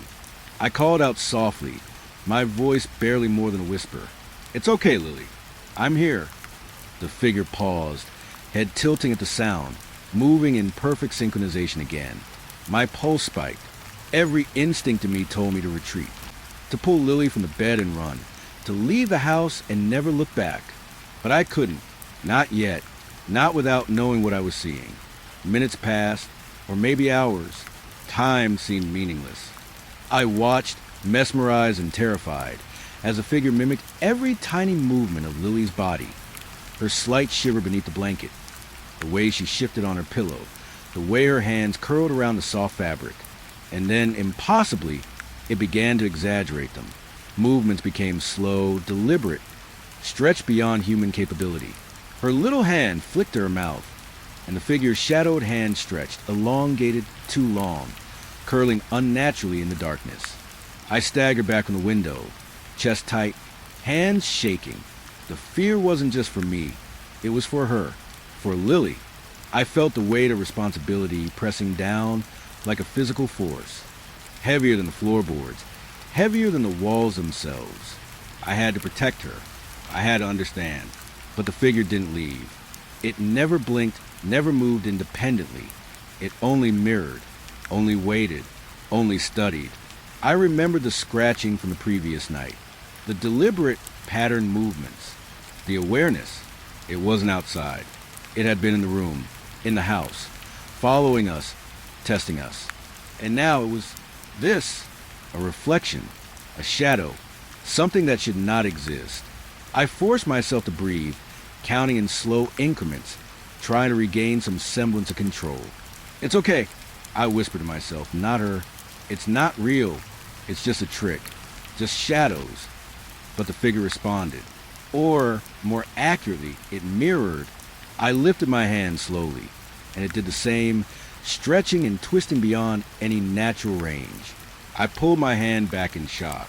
My reflection in the glass merged with the shadow outside, creating an illusion that I wasn't sure where I ended and it began. Panic clawed at my throat. I wanted to wake Lily, to pull her from the bed, but as I leaned over her, the figure shifted again. Its movements began to anticipate hers, a fraction of a second before she stirred, as if it had learned to predict, to preempt. That's when I realized the horror of it. It wasn't just mimicking, it was studying, learning, waiting. I crouched beside her bed, hand pressed against her small shoulder. She stirred, eyes half open, and the figure outside mirrored the motion instantly. I froze, breath shallow, whispering reassurances I didn't fully believe. It's okay, nothing will happen." And then it smiled. I didn't see a face. I saw the illusion of a smile, twisted, impossible, like the reflection of happiness stretched too far across a shadow. It wasn't playful. It wasn't kind. It was deliberate, malicious in a way only something that shouldn't exist could be. My stomach dropped. My heart raced. Every rational thought dissolved into instinctive terror. I wanted to run, to pull her into my arms, to leave the room, the house, the street, the world. But the figure didn't move from its position outside. It waited, patient, observing, mocking, in the way that presence alone could. I forced myself to step back from the window, hands shaking uncontrollably. I pressed my back to the wall, trying to calm myself, trying to breathe, but even then I could feel it, watching, studying, waiting. It wasn't just outside. It was in the room, in the shadows, in the corners of my vision, in the faint, lingering air around Lily's bed. I wanted to tell myself I'd imagined it, that it was exhaustion, paranoia, my mind fraying from the long day, from the memory of last night's scratching. But I knew better. I felt its awareness, as tangible as a mattress beneath my hands, as insistent as Lily's soft breathing. Something unnatural, deliberate, and patient was outside that window, and I knew in that moment that it wouldn't leave. I stayed by the window for hours, or maybe minutes. It was impossible to tell. Every slight movement Lily made was echoed outside. Every shift, every twitch, every breath mirrored in impossible precision. I tried covering the window with a blanket, tried to force the figure from sight, but it didn't vanish. The outline remained, pressed against the dark glass, persistent, aware, waiting. By the first hints of dawn, pale light creeping into the room, the figure retreated slightly, but it didn't disappear. It lingered in the corners of the window, a dark promise of presence, a warning of what it was capable of. I couldn't shake the feeling that it had marked her, studied her, and now knew everything it needed to. I sat on the floor, knees drawn up, hands still on her bed, watching the shadows slowly fade as the sun's light grew stronger. But I knew it wasn't gone. Not really. Shadows don't vanish that easily, especially ones like this. Waiting, patient, learning, and I knew deep down that when night returned it would come back. It would mirror again, and I would be powerless to stop it. I didn't know how long I'd been downstairs, trying to convince myself the shadow outside the window had vanished, that it was just a trick of the night, of my imagination fraying at the edges. The first streaks of dawn were brushing the edges of the blinds, weak and hesitant, and yet I felt no relief. Sleep hadn't come, and even the promise of morning offered no comfort. I forced myself upstairs, moving quietly on legs heavy with dread, each step deliberate, almost ceremonial. I needed to see. I needed to confirm that Lily was still there, that the figure hadn't followed, that the world was still anchored in some kind of reality. Her bedroom door was closed. I could see the faint glow of the sunrise stretching along the floorboards, brushing against the edges of the carpet. I opened the door slowly, trying to hold my breath, preparing for what I might find. The room was empty. My heart nearly stopped. I froze in the doorway, eyes scanning every corner, every inch of the floor, every shadow that lingered in the soft light. Her bed was made neatly tucked, The blanket lying as though no one had ever been in it. The little night spray on the dresser. The books stacked on the shelf. The toys arranged in a corner. Everything untouched. Perfect. Ordinary. And yet wrong. No sign of movement. No trace of her warmth. No small rise and fall of the chest. No faint smell of shampoo, of sleep, of the comfort I had felt earlier. Nothing. Just a room that looked the same but felt hollow, as if the light had been sucked out and replaced with silence. I stumbled inside, hands brushing the bedspread, feeling the emptiness, trying to reassure myself it was just a trick of perception. But my stomach tightened with each step. Something was missing, not just her. Something fundamental, vital. A presence that had been there moments ago, now vanished. I moved toward the window, where I had seen the figure mirror the night before. The glass reflected nothing familiar. No shadow, no outline, no whisper of presence. Just the weak light of dawn stretching across the room, flattening it, leaving it unremarkable and wrong. I pressed my hand to the window, tracing the cold glass. The reflection was only mine now, distorted slightly by the angle and the faint streaks of condensation. But something lingered behind it, a feeling, a weight pressing against the inside of my chest. My pulse raced. I could feel it somewhere just beyond the tangible. Watching, waiting. I called her name, voice low, strained. Lily? No response. Not a murmur. Not a rustle. Not a hint of the life I had felt just minutes before. The silence was heavy, almost tactile, pressing against my ears, filling the corners of the room. I repeated her name, louder, trembling. Lily! Still nothing. Panic began to rise, claw at my ribs. I looked around frantically, every corner, every shadow, every darkened crease where a child could be hiding. But there was no one, no whisper of a blanket moving, no small, warm body curled up under the bed. Nothing. The room was pristine, empty.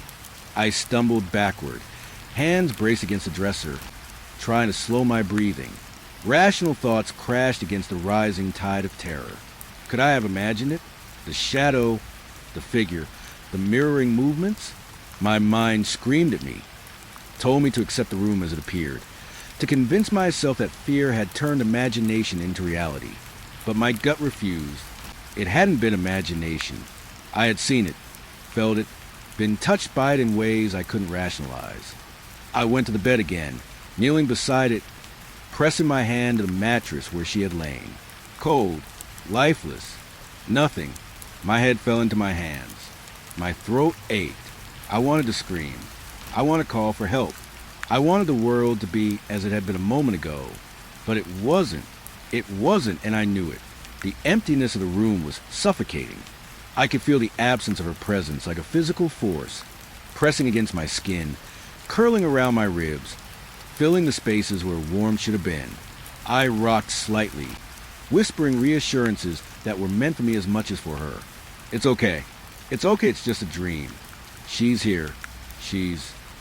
I stopped mid-phrase, because the whisper of the wind through the half-open window wasn't wind at all. It was something else. Something faint, deliberate, the softest drag against the sill, the kind of sound that brushes the edge of awareness, making the hair on your neck stand straight. I froze, eyes snapping to window. Nothing, just the weak light of dawn, stretching across the floor, reflecting the room perfectly. Yet I could feel it, the same presence I had felt yesterday. Watching, waiting, patient, and not just patient. It was aware, intelligent, deliberate, lingering the air like a scent I couldn't place. I stumbled to the door, heart hammering, pressing my hand to the frame, as if leaning against it could anchor me back to reality. I needed air. I needed someone to confirm that the room was empty, that I wasn't losing my mind entirely. But as I stepped into the hallway, a subtle shift in the shadows made me stop. The hallway looked normal. Sunlight touched the walls, soft and golden, but the corners seemed too dark, too still. The absence of movement was almost a weight, and I could feel it again there in the quiet spaces, in the pause between sounds. A presence, patient, deliberate, and impossibly still. I turned back toward the bedroom. The window, now fully reflecting the dawn, was empty. No shadow, no figure, no outline, nothing. And yet, I couldn't shake the certainty that something had been there, waiting, and it had left only because I had moved.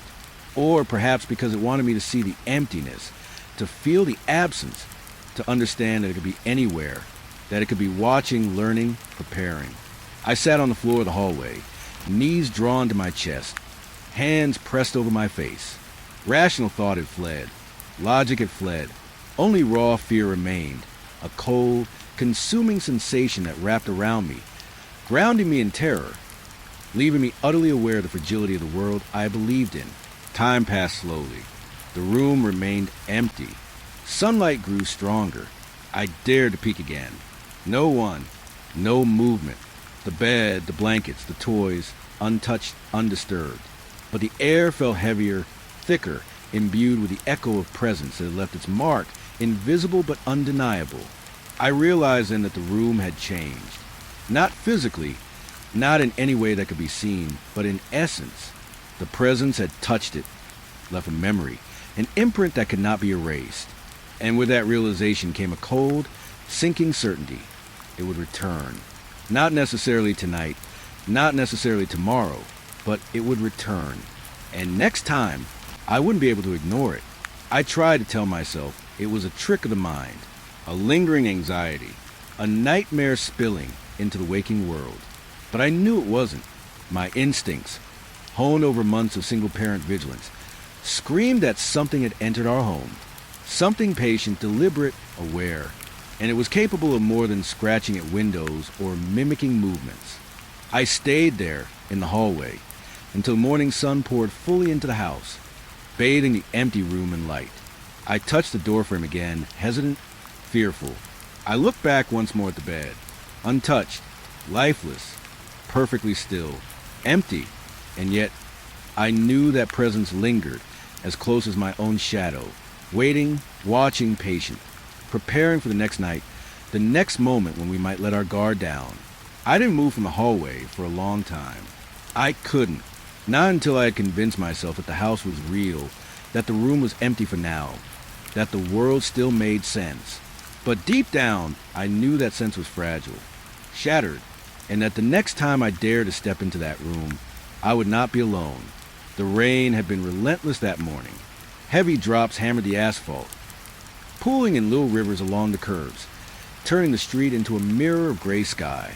I pulled my hoodie tighter, the fabric soaked through in minutes, and hugged my backpack to my chest. The bus was late as always, and I stood under the skeletal shelter at the corner, watching the puddles ripple endlessly. It was one of those mornings where everything feels slowed down, distorted, as if time itself had been stretched and bent by the storm. The wind whipped across my face, carrying the faint smell of wet pavement and something metallic I couldn't place. My shoes squished against the soaked concrete with every step as I shifted from foot to foot, trying to keep warm. I was alone, or at least I thought I was. The sound of rain masked everything else. Cars whooshing past, the occasional bark of a distant dog, the dull roar of the highway in the distance. Then I noticed movement, a small figure running toward the bus stop, a child no older than 10, drenched with smiling, hair plastered to their forehead. They skidded to a stop beside me, water spraying from their sneakers. "Hey," they said, voice bright and nervous. "Waiting for the bus too?" I nodded, managing a small smile despite the chill that ran down my spine. Something about the child felt odd, like they didn't quite belong here, like they had appeared out of the storm itself. But I didn't speak. It wasn't polite to stare, and besides, the bus could be here any minute. We stood together under the metal roof, silence stretching between us, punctuated only by the hammering rain. The child didn't say much, just shuffled from foot to foot, watching the puddles form and shift. Occasionally, they'd tap at the water with a shoe, watching the ripples fan out like some strange little ritual. Minutes dragged on, longer than they should have. The storm seemed to intensify, the rain hammering against the shelter roof like a drumbeat, insistent, pressing down on the shoulders, on the chest, making it hard to think clearly. My teeth chattered slightly, and I realized my hands were numb, the fingers curled around my backpack straps. The child looked at me then, eyes wide, almost too knowing for their age. "Do you hear them?" they asked softly. "Hear what?" I replied, frowning, the sound of the rain making it hard to hear my own voice. "They're here," the child said, pointing vaguely toward the darkened street, always watching when it rains. I blinked. Who's watching? They didn't answer. Instead, they shuffled closer to the edge of the shelter, peering into the wet darkness as though expecting something to appear. The wind tugged at their jacket, and for a moment, I thought I saw them shiver, not from cold, but from some unseen awareness. The bus was late, much later than usual, and then I heard it, a faint sound, almost drowned by the rain, but unmistakable. Footsteps, quick and deliberate, moving in the distance, wet slapping against the pavement. I squinted into the gray blur, trying to see through the downpour, but the world was distorted, stretched by water, shadow, and wind. The child didn't flinch. Instead, they smiled faintly, just a little, almost knowing. "It's coming," they whispered. I wanted to ask what they meant, wanted to shake off the creeping unease curling through my stomach, but the words lodged in my throat. The footsteps grew louder, echoing against the asphalt, distorted by the rain. And then, as if conjured by the storm itself, the bus appeared, headlights cutting to the gray, illuminating puddles like scattered mirrors. I stepped forward, backpack shifting, ready to climb aboard. But when I glanced back at the child, my stomach lurched. They were gone. Just gone. No puddle marks. No wet footprints leading away. Nothing. Only the sound of the bus engine idling, the hiss of brakes releasing, the rain still hammering the pavement. I stumbled slightly, looking around frantically, heart hammering in my chest. "Hey!" I called, voice sharp, cracking against the roar of the storm. "Wait!" But the bus driver only waved absent-mindedly, oblivious. I climbed aboard, glancing at every seat as I passed. Empty. No sign of the child. The storm pressed against the windows, and for a moment I could have sworn I saw a faint reflection in the glass. Small, drenched, watching. But when I blinked, it was gone. I found a seat, hands trembling, pulling the hood of my hoodie over my head. The bus lurched forward, wheels splashing through puddles, each motion sending water spraying against the sides like a warning. I couldn't shake the feeling of absence, the ghostly gap where the child had stood. It wasn't just that they were gone, it was the sudden, impossible nature of it, like they had never existed. Other students climbed on board, chattering, laughing, oblivious of the storm's pressing weight, oblivious of the emptiness I carried with me. I stared out the window, watching the asphalt streams racing backward, following the contours of the road, carrying reflections of lights and trees that shimmered in the rain. And I thought about the child, about the small, knowing smile, about the words that had sent a chill crawling down my spine. They're here, always watching when it rains. I tried to tell myself it was coincidence, that my mind was exaggerating, that children sometimes appear and vanish, that I had been spooked by the storm and shadows. But the certainty in that voice, the unnatural stillness of the disappearance, left me raw, exposed, and shaken in a way I couldn't explain. The bus jolted as it hit a deeper puddle, water spraying high along the edges of the street. I gripped the seat in front of me, trying to steady my racing pulse. The reflection in the window caught my eye again, and I froze. For a brief moment, in the wavering glass, I thought I saw them, standing behind me, wet hair plastered to their forehead, eyes wide and knowing, staring without expression. I whipped my head around. Empty seat, empty aisle, just the dull hum of the bus engine, the chatter of oblivious students, and the relentless rain drumming against the windows.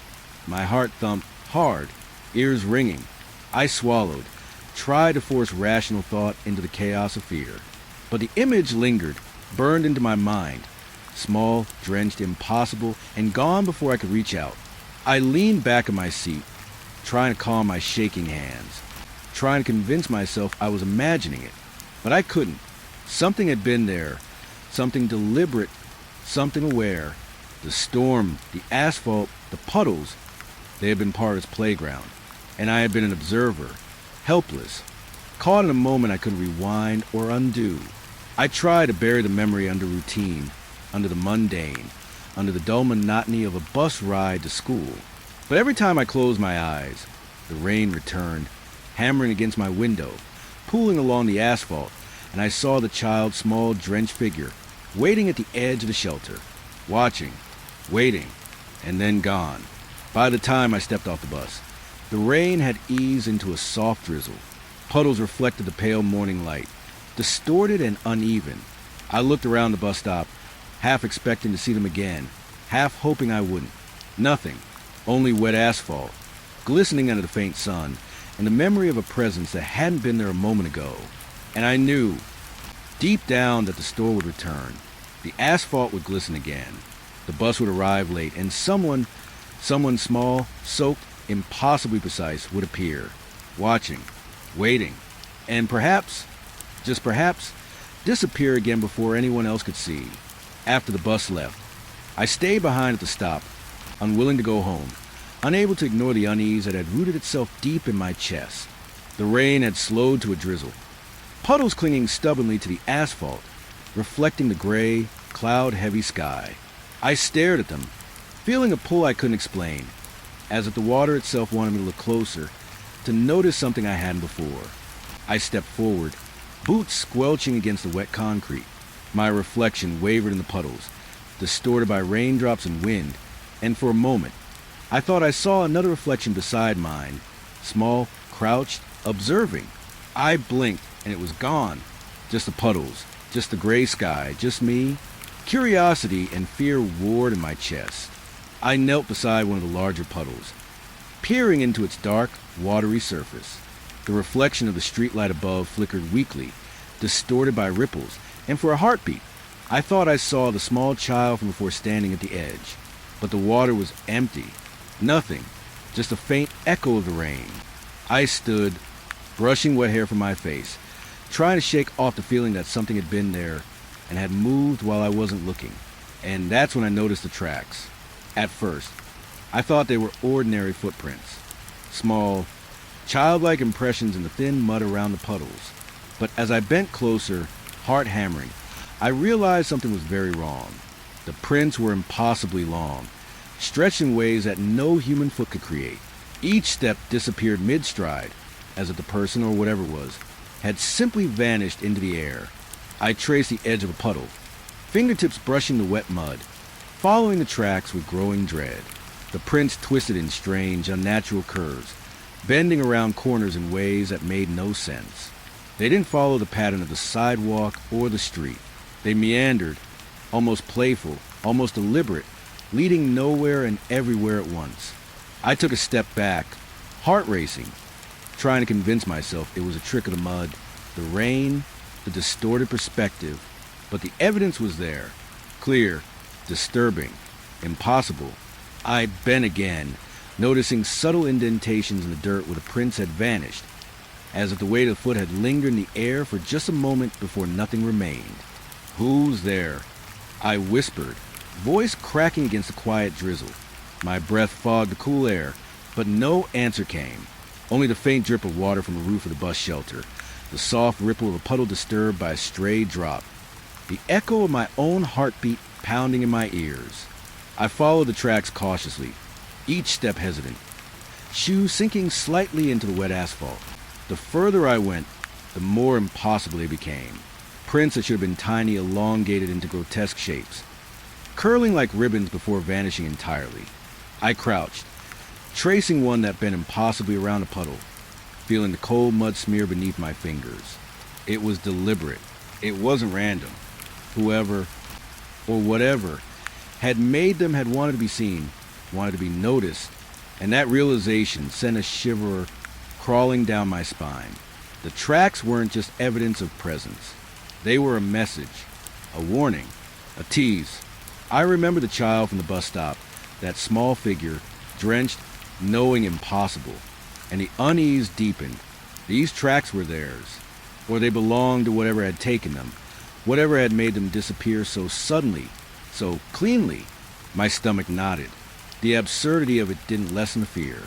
Impossible tracks or not, something had been here, Something had been real, and it had left its mark in the wet mud for me to find.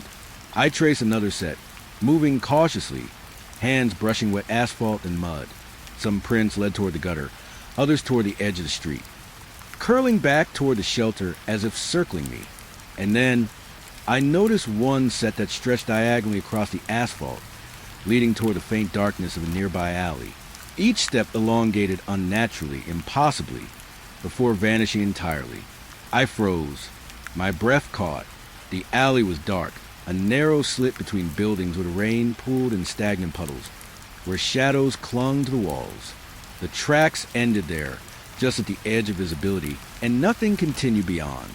I wanted to leave. I wanted to run, but I couldn't. Some part of me demanded to follow, demanded to see the end, demanded to understand. I stepped into the alley cautiously, shoes squelching, water splashing up around my ankles. The air smelled damp, metallic, like wet concrete mixed with something earthy, something organic. Each step echoed unnaturally against the walls, bouncing back at me in irregular pulses that made my stomach twist. And then I saw it. A puddle wider than the rest, reflecting the dim morning light that barely reached the alley. I leaned closer and my stomach sank. More tracks, leading directly into the water. Small, elongated, and impossible. But they didn't end in the puddle. They sank or disappeared, as though the surface of the water swallowed them. And yet, the puddle rippled, disturbed as if someone or something had just moved through it. I stumbled back, heart racing, hands trembling. The realization hit me with a weight I couldn't shake. Whatever had made these tracks didn't follow the rules of the world. It didn't obey gravity or space or reason. And yet it had been here, had left signs for me, and I had seen them. A soft sound broke my thoughts, almost drowned by the rain but distinct. The faintest splash, followed by a whisper. I whipped my head toward the deeper shadows at the far end of the alley, straining to see. Nothing, only darkness, only puddles reflecting gray light. I took a cautious step forward. The mud squished beneath my boots. Another splash echoed faintly. I felt it then, the weight of being watched, subtle but undeniable, pressing against my back, crawling along my skin like the soft brush of a cold wind indoors. I swallowed hard, voice shaking. Who's there? Silence. Then a single ripple across a puddle, small, deliberate, as if some invisible foot had touched it. My stomach tightened. The tracks hadn't ended. They hadn't disappeared. They had merely shifted, waiting for me to notice, waiting for me to follow. I turned back toward the street. The bus shelter loomed faintly in the distance. The drizzle had slowed even further, but the puddles glistened like mirrors, reflecting shapes that weren't there when I looked directly.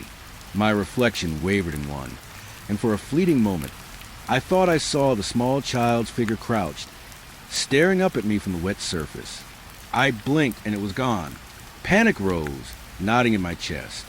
I ran back toward the shelter, slipping slightly in the mud, heart pounding, breath ragged. The tracks behind me were gone, or had they ever existed at all? I couldn't tell, but the feeling remained. Heavy, watching, unseen. I collapsed on the metal roof, panting, chest tight, staring at the wet asphalt as my mind struggled to process what I'd seen.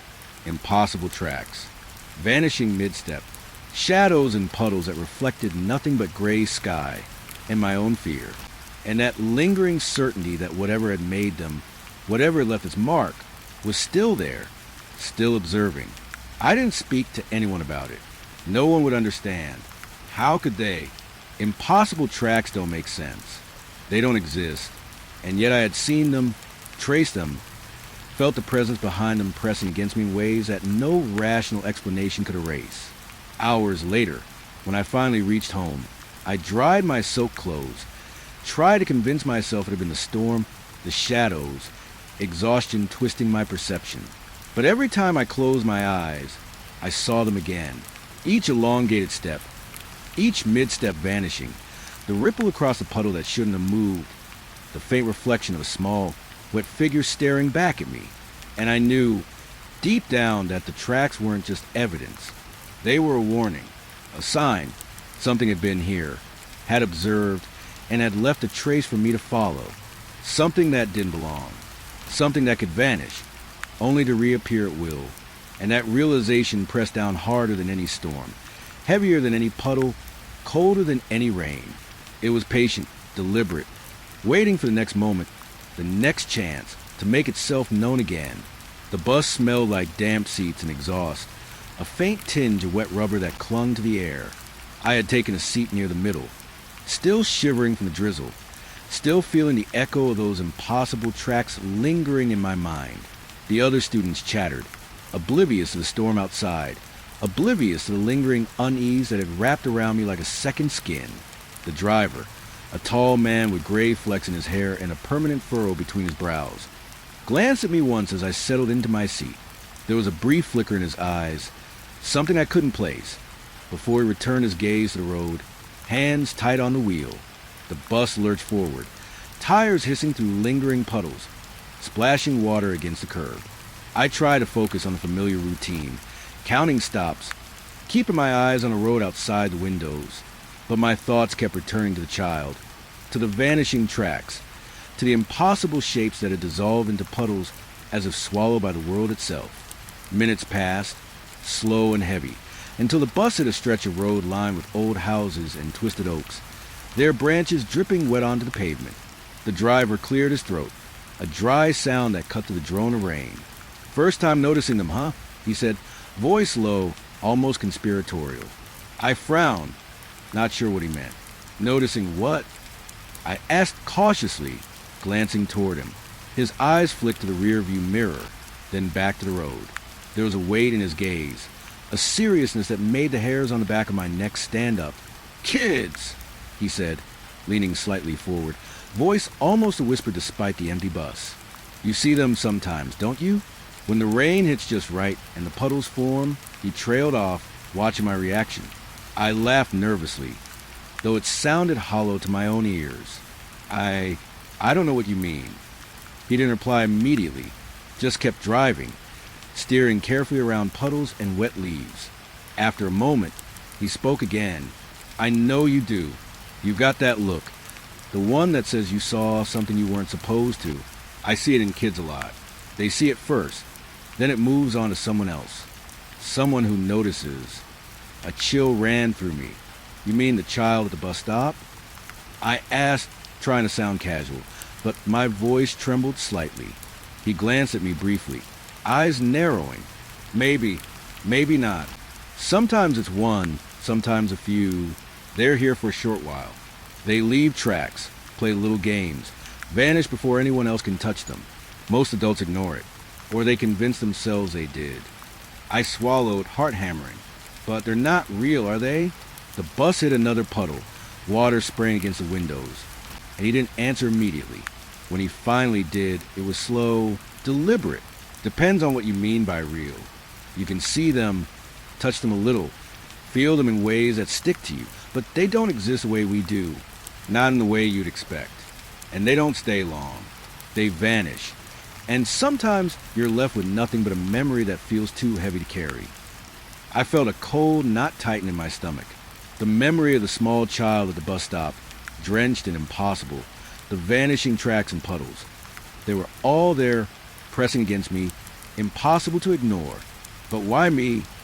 I asked, almost inaudible. He didn't answer right away. The road ahead was slick and reflective, and I could see the faint shadows of trees stretching along the asphalt. He finally spoke, voice low and measured. "Because you notice. That's all it takes. Some people look, see the puddles, the shapes, the figures, and walk on. Others, like you, pay attention. That makes you marked, for lack of a better word. Observers. Witnesses." I try to focus on his words, try to ground myself in reason, but the rhythm of the rain on the bus roof, the swish of tires through puddles, and the memory of those impossible tracks made logic slippery. "Marked." I whispered. He shrugged slightly, as if the concept was both obvious and meaningless. Maybe it's nothing. Maybe it's everything. Doesn't matter. What matters is that you saw it and now you'll feel it. Sometimes it comes back, sometimes it doesn't. And sometimes," he trailed off, hand tightening on the wheel, "sometimes it watches, even when you think you're alone. I swallowed hard, pressing my fingers into the edges of my seat. I didn't want to ask what he meant, and yet I had to. It watches? Always, he said, voice firm but calm. When the rain falls, when the puddles form, when you think no one's looking, it watches. Not out of malice, not out of kindness, just awareness, curiosity. Sometimes it mimics, sometimes it disappears, but always it notices you noticing. A shiver ran down my spine. I tried to picture it, tried to rationalize the memory of the child and the vanishing tracks. But the harder I tried, the less sense it made. It wasn't human. It wasn't something I could touch or reason with. It was something else entirely. Something patient, deliberate, and aware. The bus rumbled on through the wet streets. My eyes drifted to the windows, the reflection of my own face staring back at me. And for a heartbeat, I thought I saw a small figure crouched behind my reflection, water dripping from hair plastered to its head, eyes wide and unblinking. I blinked, and it was gone. Just me again and the gray drizzle outside. You'll get used to it, the driver said quietly, almost as if reading my thoughts. Not used to seeing it, not used to feeling it, but you'll get used to knowing it's there. The question is, can you live with that awareness? I shook my head, unable to answer. Could I live knowing that something impossible and deliberate had been watching me, had left impossible traces, had disappeared before I could reach it? My mind spun with images of elongated footprints vanishing mid-step, the small figure at the bus stop, and the ripple in the puddle that had no explanation. The driver glanced at me again, a faint, knowing smile tugging at the corners of his mouth. Don't worry, he said. Most of us just carry it quietly. Some tell stories, some forget, some see it and can't stop looking. He tapped the side of his temple lightly. That's the dangerous part, curiosity. Once you notice, you can't unsee. I hugged my backpack tighter, knees pressing into the seat, eyes fixed on the wet road ahead. I wanted to believe it was coincidence, that it was just a child running late, just a distortion of puddles in the rain, just my imagination twisting shapes in gray light. But the certainty in the driver's voice, the way he spoke as if he'd seen it all his life, left no room for denial. The bus slowed as it approached a familiar intersection, and I felt a creeping weight in my chest, a cold pressure that made my fingers stiff. The driver glanced at me once more, eyes narrowing in the rear-view mirror. Remember, he said, voice low, almost reverent, they're always here when the rain falls. Some people never see them. Some see them once, and some see them again and again. The question is, will you? I swallowed hard, staring at my reflection in the wet glass beside me.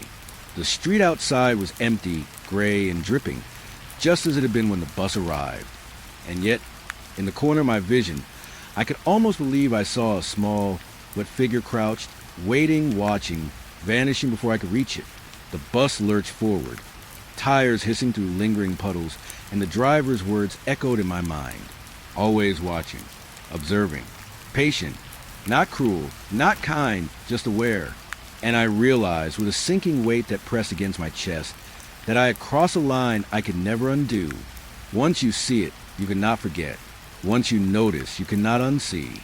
I leaned back in my seat, hands gripping the edges, eyes fixed on the road, trying to focus on mundane details. The curve of the curb, the streetlights flickering in the drizzle, the familiar rhythm of the bus engine. But beneath it all, the memory of impossible tracks, the small child at the bus stop, and the weight of awareness the driver had spoken to press against me, insistent, undeniable. And I knew, deep down, that rain would fall again. Puddles would form, tracks would appear, and someone or something would be there, watching, patient, waiting, deliberate, and I would see it. I still wait at that stop, even now, years later. It's not every day anymore, not like before, but sometimes when it rains, when the asphalt darkens and the world smells like wet dust, I find myself standing there again. Same cracked pavement, same crooked streetlight humming above me, same sound of tires in the distance, dragging through water like whispers that never quite form words. People probably think I'm strange. A grown person, standing at a bus stop with no umbrella, looking like I'm waiting for someone who's never going to come. But I can't help it. because every time it rains like that, I hear him. That laugh. Faint, soft, and close enough to feel like breath against my ear. It started right after the day he disappeared. That morning had been the same as all the others. The gray sky pressing down, the puddles forming in the cracks of the street, my backpack heavy with soaked notebooks. I remember checking the clock and my phone again and again. 7:46, 7:49. The bus was late, and I was alone. For the first time since it happened, I was completely alone at that stop.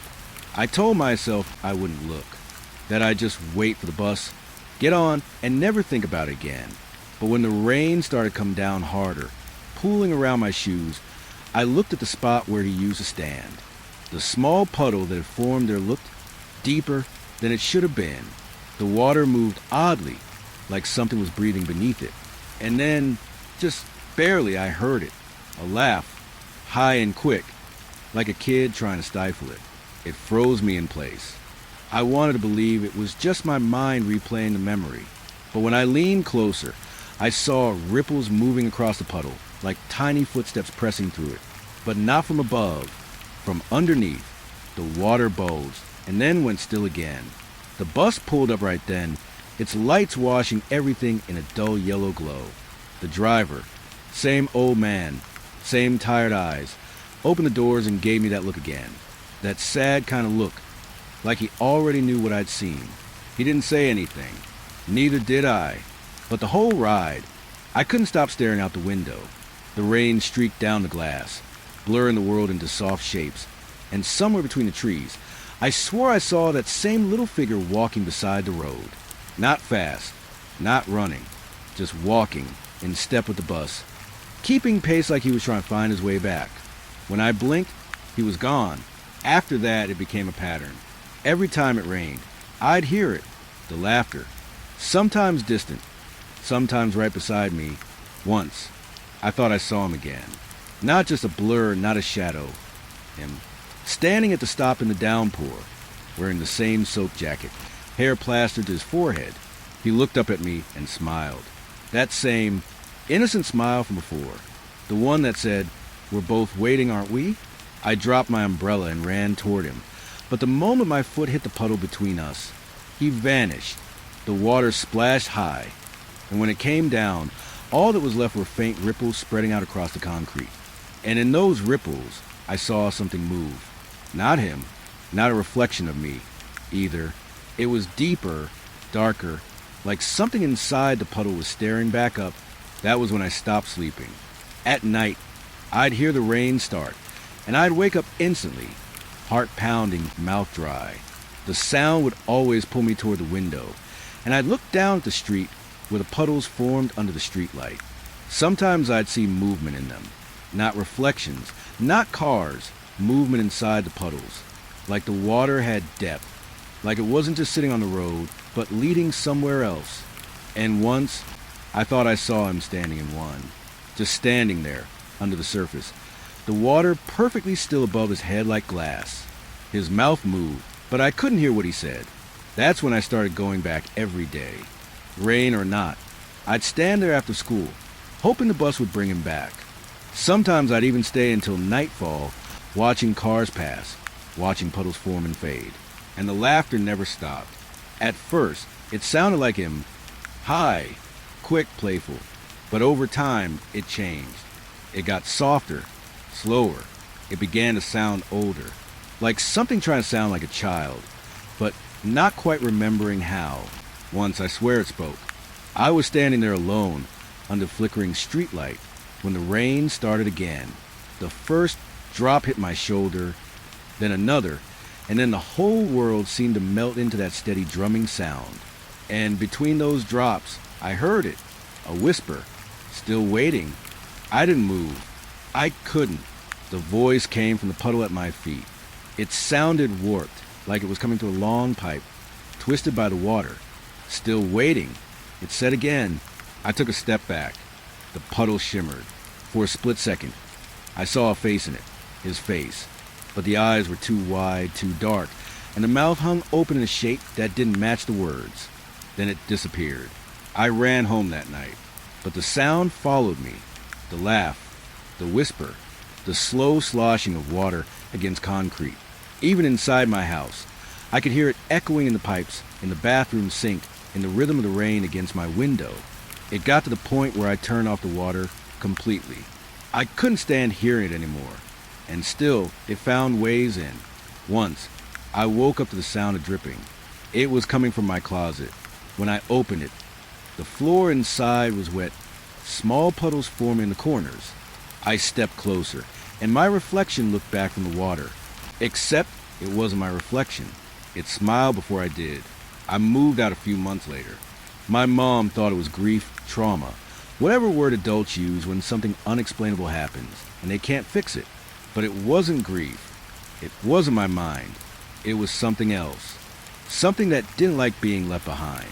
Even after we moved, the rain still found me. I'd be walking home from school or waiting in the car while my mom shopped, and I'd see it. Puddles forming where there hadn't been any before. Perfectly round. Perfectly still. And if I looked too long, I'd see ripples. Like footsteps. It's strange. How something so small can change your whole life. One puddle. One missing kid. I don't even remember his name anymore. I've tried to, so many times. But whenever I think of him, it's like the memory blurs. Like the rain washing words off chalk.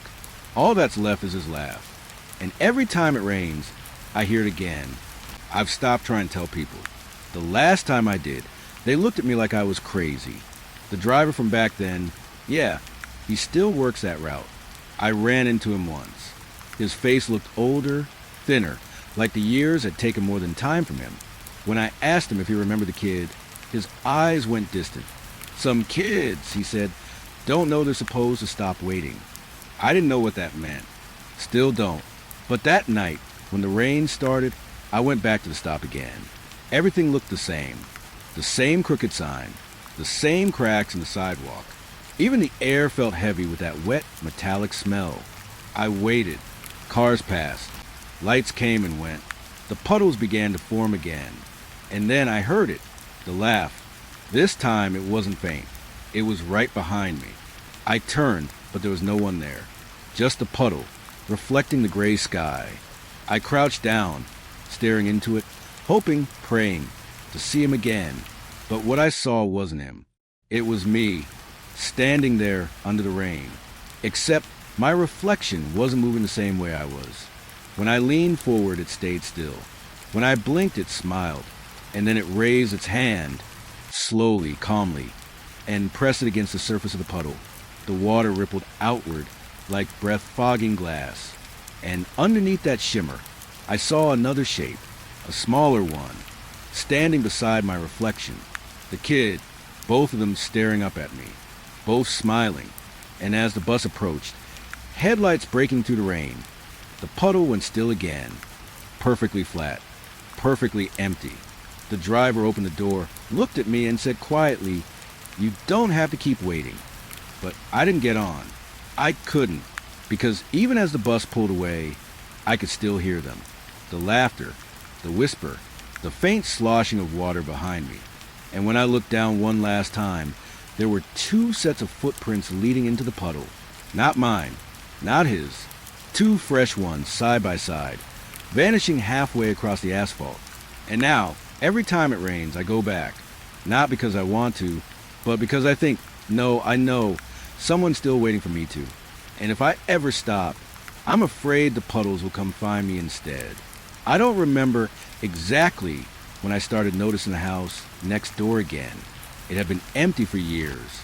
Overgrown grass, faded paint, curtains drawn tight like eyelids that didn't want to open. Everyone in the neighborhood said the same thing. It's abandoned. Don't go near it. But as a kid, those words only made it more interesting. That summer, I was 10, old enough to walk home from school alone, but not old enough to stop wondering about things I shouldn't. Every day, I'd pass that house. Its windows dusty, its mailbox half broken. And for some reason, I always felt like someone was standing just behind the curtains, watching me. It sounds silly now, but I used to wave at it. Not at a person, just at the house. Like it might wave back someday. It never did. But one afternoon as I was walking by, I saw something different. The front door, which had always been shut, was slightly open, just a crack, enough for the sunlight to slip through and touch the hallway floor inside. I stopped. The air felt heavy, the kind of quiet that makes your skin feel too tight.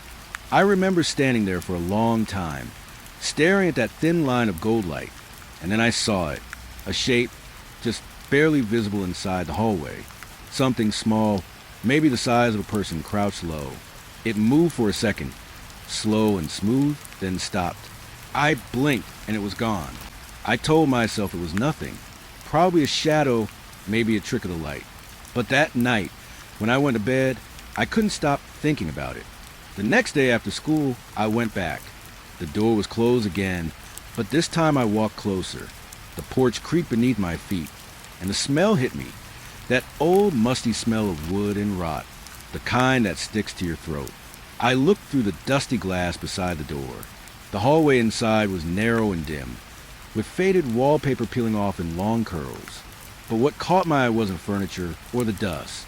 It was the door at the end of the hallway. It looked newer than the rest of the house. Clean wood, smooth surface, and a heavy iron lock right in the center.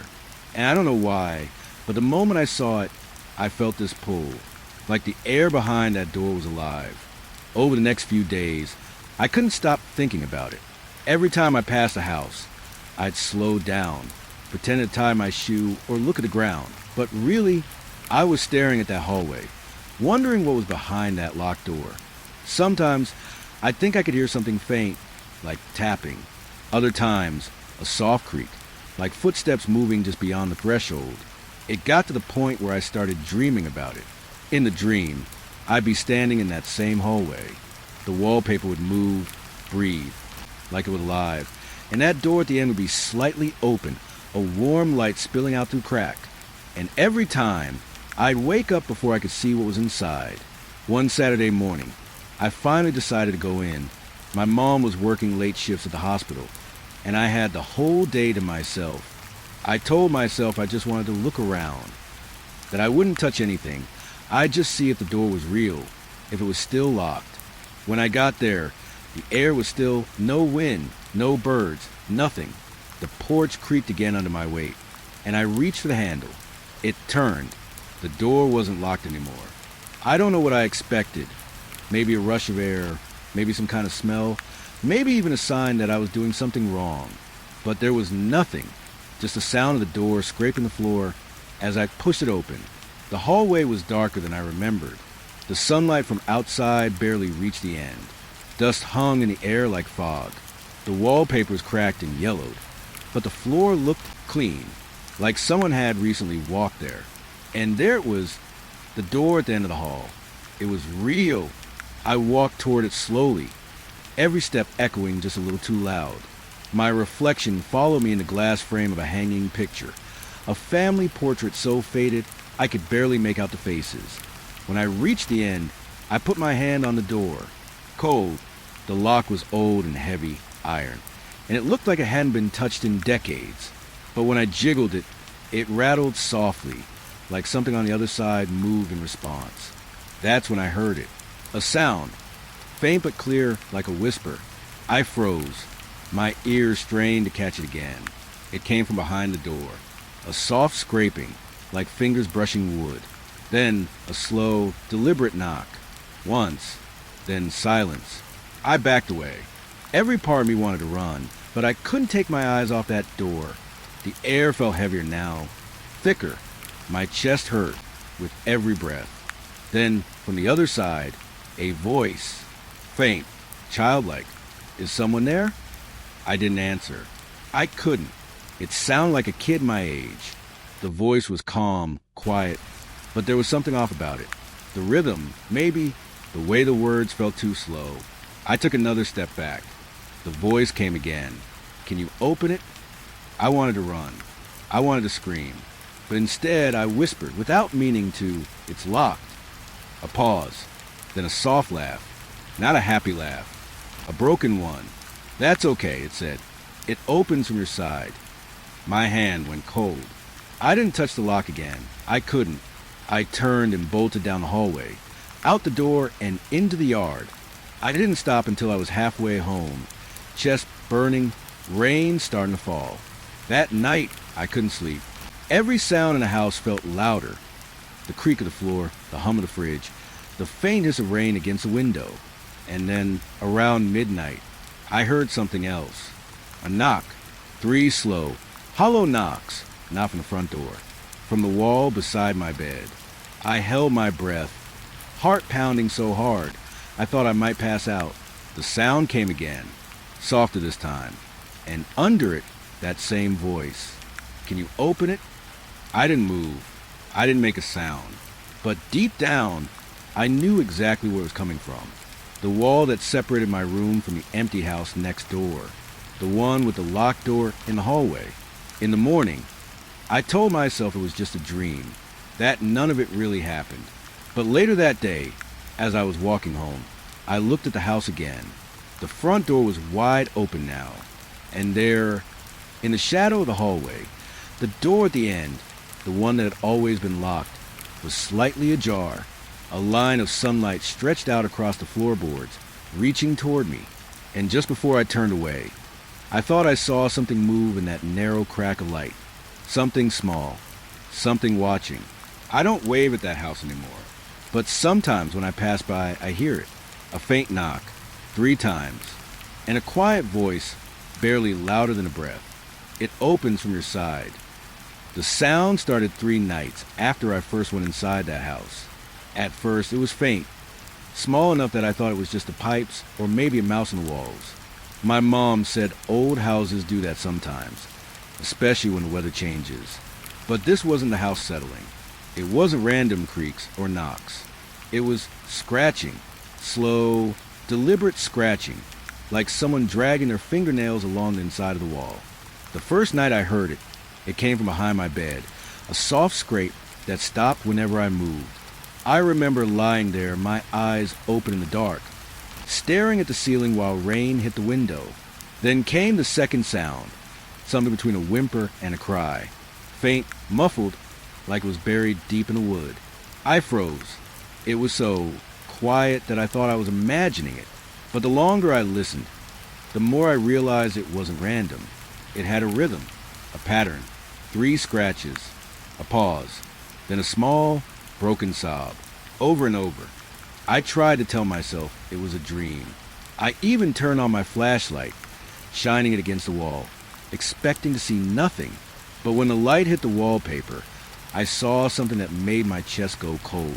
Long, thin lines, fresh ones, carved into the surface, like someone had been scratching from the inside. The wallpaper was torn, and beneath it, faint splinters would show through. I remember reaching out and touching one of the marks.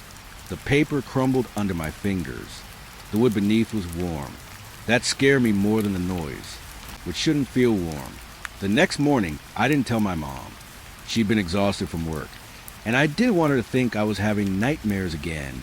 But that day, when I went to school, I couldn't focus on anything. My teacher's voice blurred into a hum, and every time someone dragged a pencil across paper, my stomach twisted. It sounded too close to that scratching. By the time I walked home, the sky was already gray. The abandoned house next door looked darker than usual, like the shadows had thickened somehow. I tried not to look at it, but as I passed, I heard something soft, like nails brushing against glass. I turned my head just in time to see a shape behind the window. Small, still, watching me. I ran the rest of the way home. That night, the noise came back, louder this time. It started just after midnight. 3 scratches, a pause, then that same muffled crying. I pressed my pillow over my ears, but it came through anyway, dull, wet, too human to ignore. Then I heard something else, a whisper, so faint that I wasn't sure it was real. Let me out. I sat up in bed, my heart hammering. My room was pitch black except for the thin line of moonlight creeping across the floor. I whispered back, I don't even know why I did, who's there? No response. Then a single knock from inside the wall. Just one. I didn't sleep the rest of the night. In the morning, I finally told my mom. I told her about the sounds, about the scratches, about the crying. She frowned, tired but trying to smile. "It's probably mice," she said. "We'll call someone to check it out." But no one came. She forgot, or maybe she didn't believe me. So that night, I stayed up again. I wanted proof. I sat in my bed with my phone, flashlight on, staring at the wall. The house next door was silent. No lights, no movement. But I couldn't shake the feeling that it was listening. Around 1 a.m., it started. The scratching came from deeper inside this time, slower and heavier, like someone dragging their hand across the studs. I pressed my ear to the wall, and I heard it clearly. Breathing. Soft, shaky breathing, right behind the wood. "Hello," I whispered. It stopped for a moment. Then a quiet voice answered. "Can you hear me?" I stumbled back, my heart racing. The voice was young, maybe a kid's. A boy. "Yes," I whispered. "Please," he said. "It's dark. I can't see." I didn't know what to say. I wanted to ask who he was, what he was doing, how he got in there. But all that came out was, "Where are you?" A pause. Then softly, behind the wood, the voice trembled when it spoke, like he was cold. "I can't find the door," he said. "It's gone." I took a step closer. "What door?" He didn't answer. Instead, I heard that same scratching again, just below where his voice had been. But this time it wasn't small. It was desperate, fast, uneven, like someone clawing at the wall with their fingernails. I could hear his breath shaking. Then a sharp, painful gasp, and the sound stopped. I pressed my hand against the wall, though it felt different now. Cold, damp. Something dark had started seeping through the scratches, staining the wallpaper. At first, I thought it was water. But when I leaned closer, I smelled it, metallic, like blood. I stumbled back and turned on the light. The marks were gone. The wall looked clean, dry, untouched. I didn't sleep that night either. In the morning, I checked again. The wallpaper was still perfect. No stains, no tears.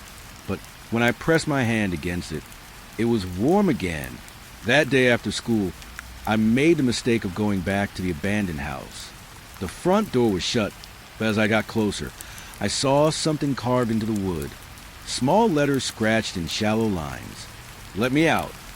I backed away slowly, every hair on my body standing up. The wind picked up, and for a moment I thought I heard again that same child's voice, faint and desperate. But it wasn't coming from inside the house this time. It was coming from mine. That night, the sound started earlier. The scratching wasn't just behind my bed anymore. It came from the ceiling, the floor, the walls, everywhere at once. I covered my ears and whispered, "Please stop." But it didn't. The voice came again, softer now, like it was fading. "It hurts." I started crying. I told it I couldn't help, that I didn't know how. Then it whispered something that froze me completely. "You opened it." I shook my head. I hadn't opened anything. I hadn't touched that door since the first day. But then I remembered. When I went inside, the front door had been closed after I left.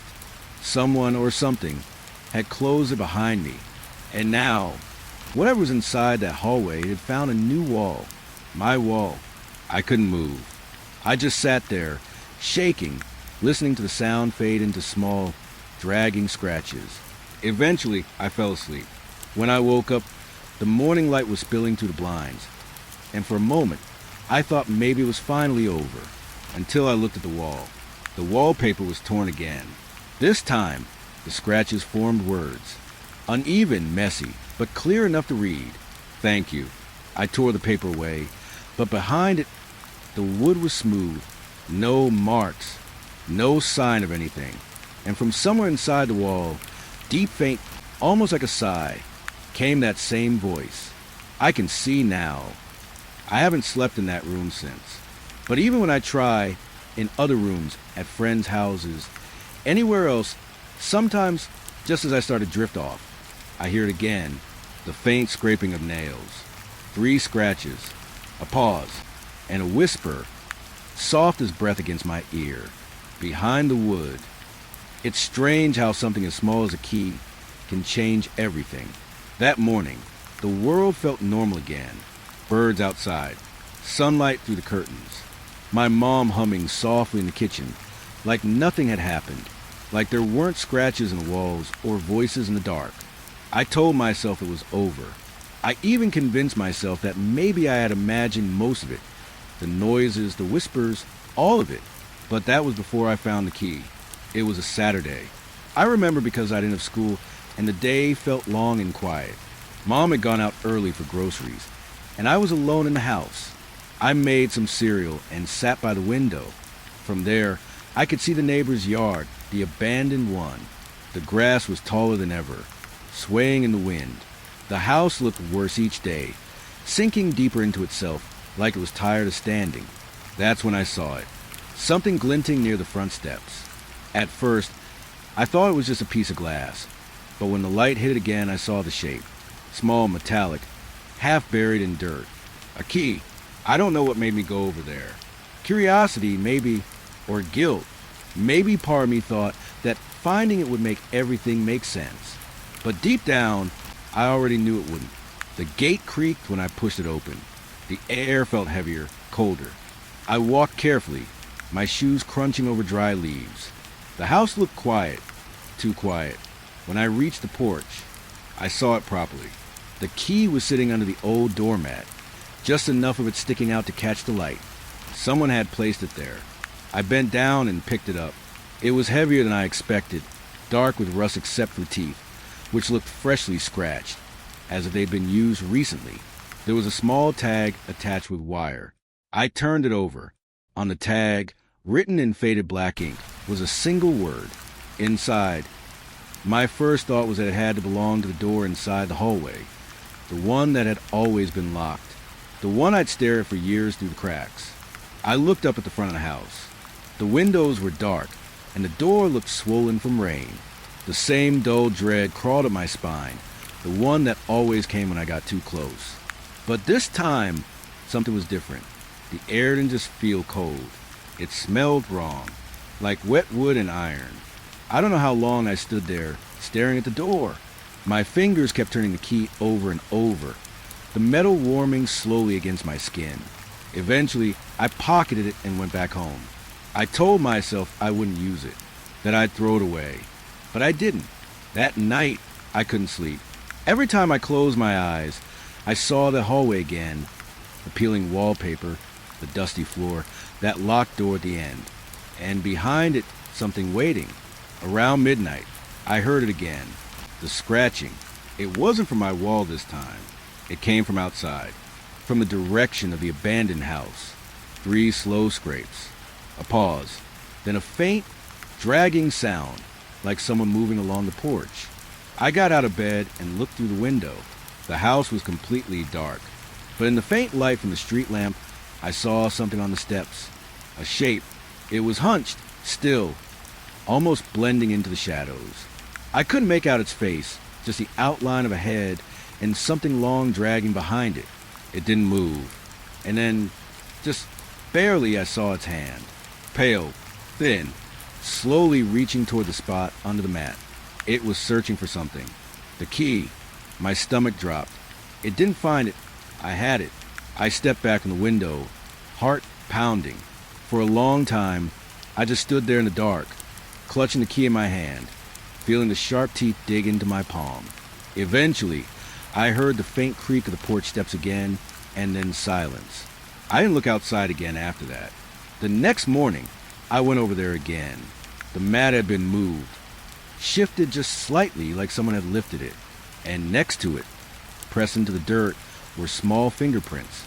They weren't the size of an adult's. They looked like a child's. That's when I remembered the voice, the boy in the walls.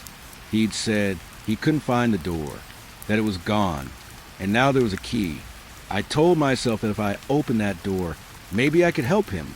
Maybe I could set him free. I don't know why I believed that. Maybe I just needed to believe there was a reason for all of this. For the scratches, for the whispers, for the warmth behind the wood. So that afternoon, I did it. The front door groaned when I pushed it open. The smell hit me first. A mix of dust, damp wood, and something faintly metallic. Inside, the air was thick, heavy, like the house had been holding its breath. I walked through the hallway slowly, each step echoing off the cracked walls. And there it was, the door at the end, the same one that had been locked since I was a kid, the same one that had no keyhole before. But now it did. A small, rusted slot sat just below the handle, like it had always been there, but I'd never noticed. I took out the key. My hand was shaking so much that it almost slipped. The metal slid in perfectly. When I turned it, I heard something move behind the door, a slow, grinding sound like old hinges waking up, and then silence. I pushed. The door opened just a crack, enough for a thin line of darkness to spill out. I whispered, "Hello?" No answer, just a faint sound of breathing. I pushed a little more. The room inside was small, no bigger than a closet. The air was cold and wet, and the smell was stronger here. I shone my flashlight inside. The beam caught the wall opposite me, covered in long, deep scratches. Hundreds of them. Some were so fresh they still had splinters hanging loose. And then I saw it, in the corner, a small wooden box, half covered in dust. I stepped closer, my pulse thudding in my ears. There was something inside it, folded papers, maybe, or cloth. I knelt down and brushed the top clean. There was a name carved into the lid, but the carving was faint, old, and I could only make out part of it. Neil! I opened it. Inside were children's drawings, crumpled, yellowed, drawn with faded crayons. Houses, trees, a family, a woman, a man, and a small boy. The boy's face had been scratched out in every single one. And underneath the papers, buried deep, was a small, rusted tag. It was the same kind as the one on the key, but this one had a different word. Trapped. I felt a rush of cold air behind me. Then, a whisper. "You found it." I turned around, but the doorway was empty. The air felt like it was closing in, thick and humming, as if the walls were breathing. The key slipped from my hand and hit the floor with a small metallic ring. That sound echoed for far too long. I backed away, my flashlight flickering. The shadows on the wall seemed to move, stretching, reaching toward me. I ran. I don't remember locking the front door. I don't even remember crossing the yard. But when I got back to my house, the key was gone. I searched my pockets, my floor, everywhere. Nothing. That night, I didn't hear any scratching. No whispers. Just silence. For the first time in weeks, I thought maybe it was over, until the next morning. When I stepped outside to get the paper, I froze. The doormat at my front door had been moved, and sitting beneath it, covered in dust and dirt, was the same key, the same rusted tag, but the word had changed again. It didn't say inside or trapped. Now it said, next. I stood there for a long time, holding it in my hand, feeling its weight. Somewhere, deep inside the walls, I thought I heard it again, faint and distant, a child's voice. "Let me in." And when I turned the key over one last time, I noticed something I hadn't before, something carved along its edge in tiny, shallow letters. When you live next to something strange long enough, it starts to feel almost normal. You stop questioning it. You stop noticing the way it makes your stomach twist every time you think about it. That's how it was with the neighbor's house. After I found the key, after the whispers and the drawings, I told myself I was done, that I wouldn't go back, that some doors are better left locked. But the thing about curiosity is, it doesn't go away. It hides. It waits. And it comes back when you least expect it. It started again a week later. Mom was away for the weekend. I was supposed to be at a friend's place, but I didn't go. I couldn't. Every night since I'd opened that door, I'd felt something shift, not outside, but inside the house. Inside me, the air felt heavier. The walls seemed closer.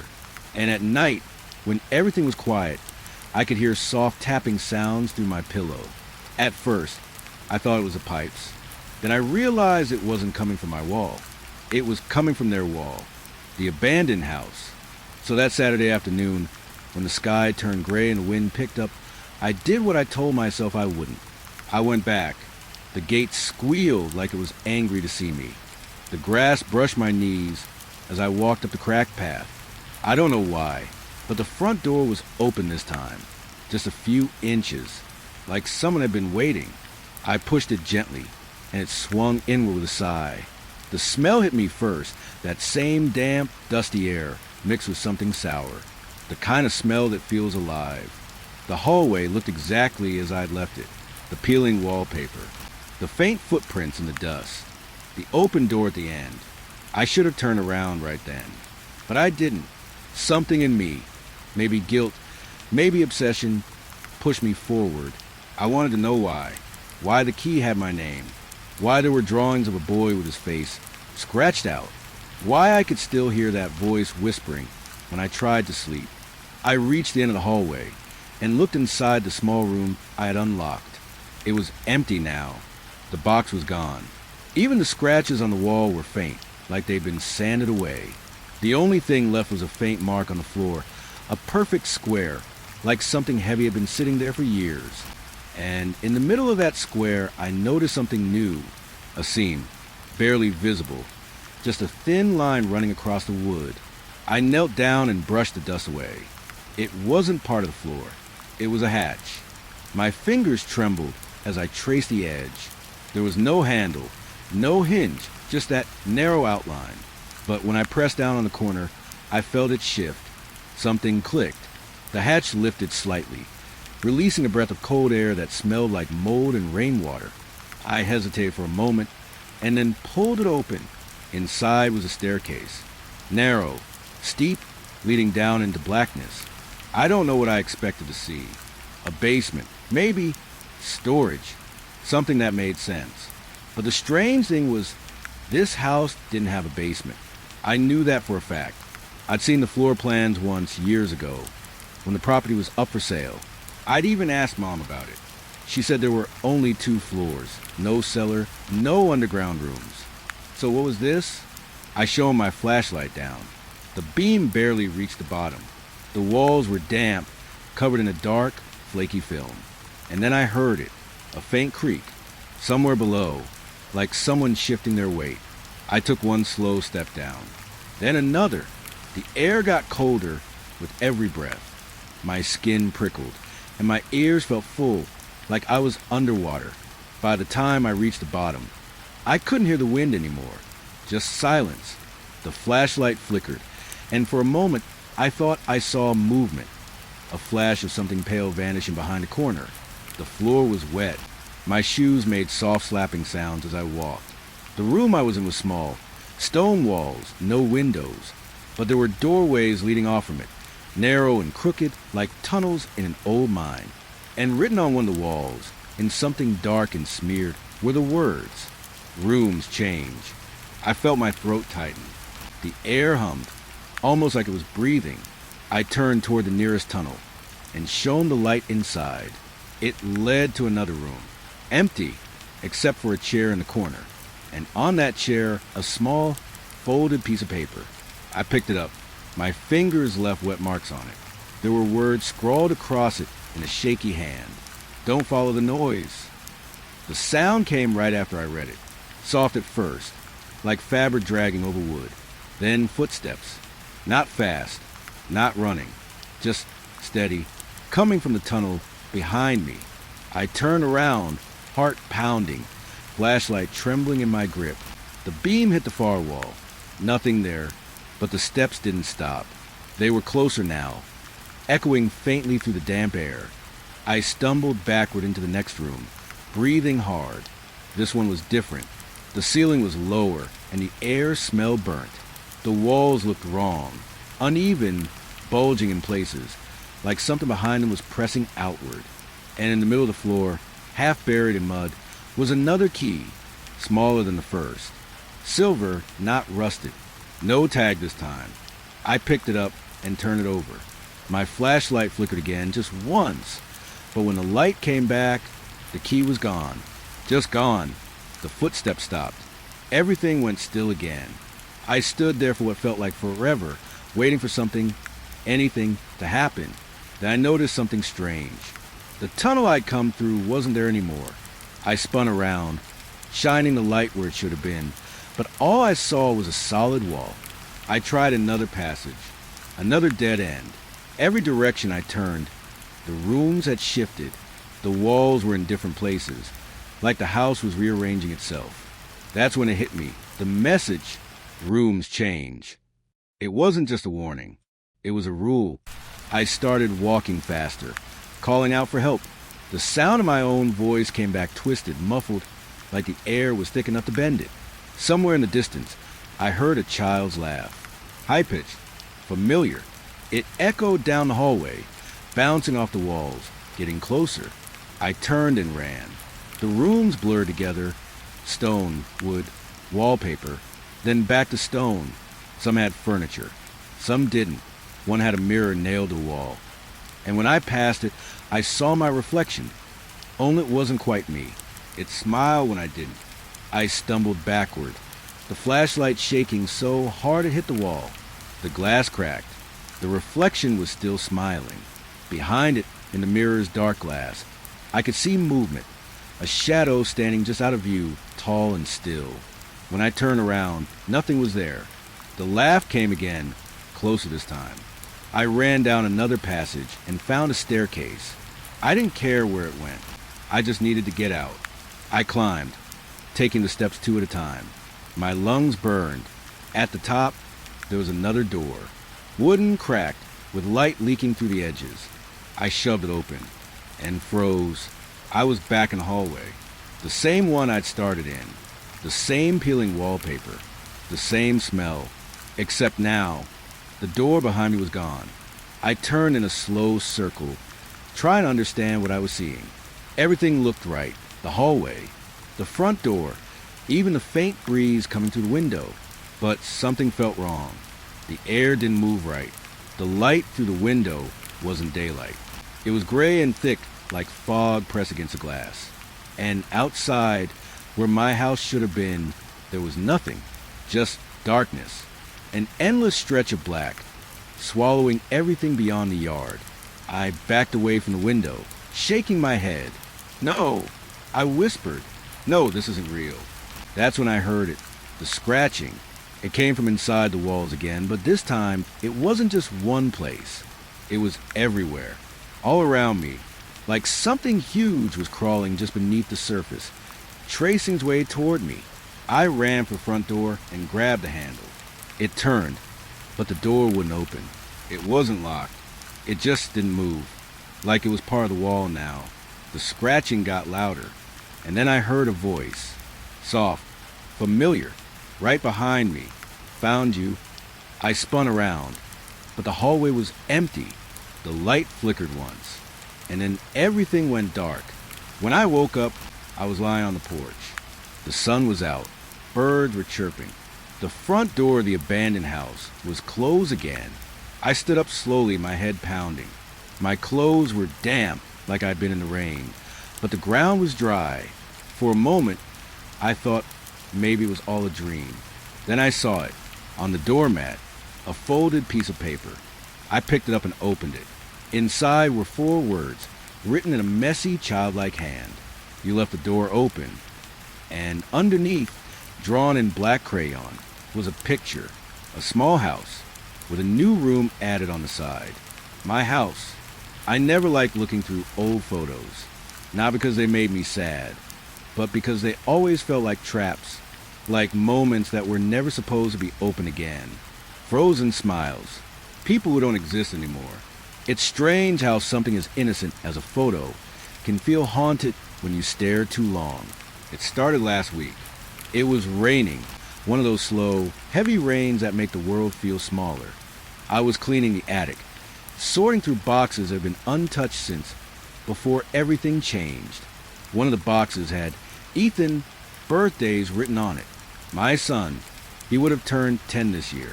The box was full of photo albums, cheap plastic decorations, and folded birthday hats that had lost their shape. I sat down on the attic floor and opened one of the albums. The first photo was from his 5th birthday. He was wearing a red shirt with dinosaurs on it. Frosting smeared on his cheeks, his eyes squinted from laughing too hard. I remember that day clearly. His friends running around the backyard. The sound of balloons popping, the smell of cake and lemonade. It felt normal. It felt alive. But as I flipped through the pages, something started to feel off. Not right away. It crept up slowly, like realizing you're being watched. At first, I thought maybe it was just the lighting. The photos looked darker than I remembered. The edges had this faint gray tint that made everything look older. But then I reached a picture from his 7th birthday, and that's when I noticed it. In the background, near the sliding glass door, there was a shape. Tall, blurred, almost like a shadow cast by someone standing outside. Only, there was no one there that day. I knew every person at that party. And the strange thing was, the figure wasn't quite facing the camera. It was turned slightly, almost like it was looking at Ethan. I frowned, leaned closer, squinted until my eyes hurt. It wasn't a trick of light. It wasn't a reflection. It had a shape, a faint outline of shoulders, a head tilted slightly downward, arms too long. For a second, I laughed, told myself it was probably my own shadow. Maybe I'd been standing near the window when I took the photo. But the more I looked, the less sense it made. The figure's head was higher than the doorframe, and its arm, if that was an arm, was pressed flat against the glass, like it was trying to come inside. My stomach twisted. I turned the page. The next photo was from the same day, taken just seconds later. Ethan was laughing, looking at the camera, frosting on his nose. But this time, the shadow was gone. The door was clear. I flipped back. There it was. Flipped forward, gone. Back again, there. Forward, gone. It didn't move. It didn't blur differently. It was just gone. I closed the album, set it aside, and sat there staring at the floor. Maybe it was nothing, just my mind playing tricks. But the thought wouldn't leave me alone. That night, I brought the album downstairs and sat at the kitchen table. I turned off all the lights except the one above the stove. The rain hadn't stopped. It drummed softly against the window. I opened the album again. The shadow looked darker now. Maybe it was just a kitchen light, or the way the photo paper caught the reflection.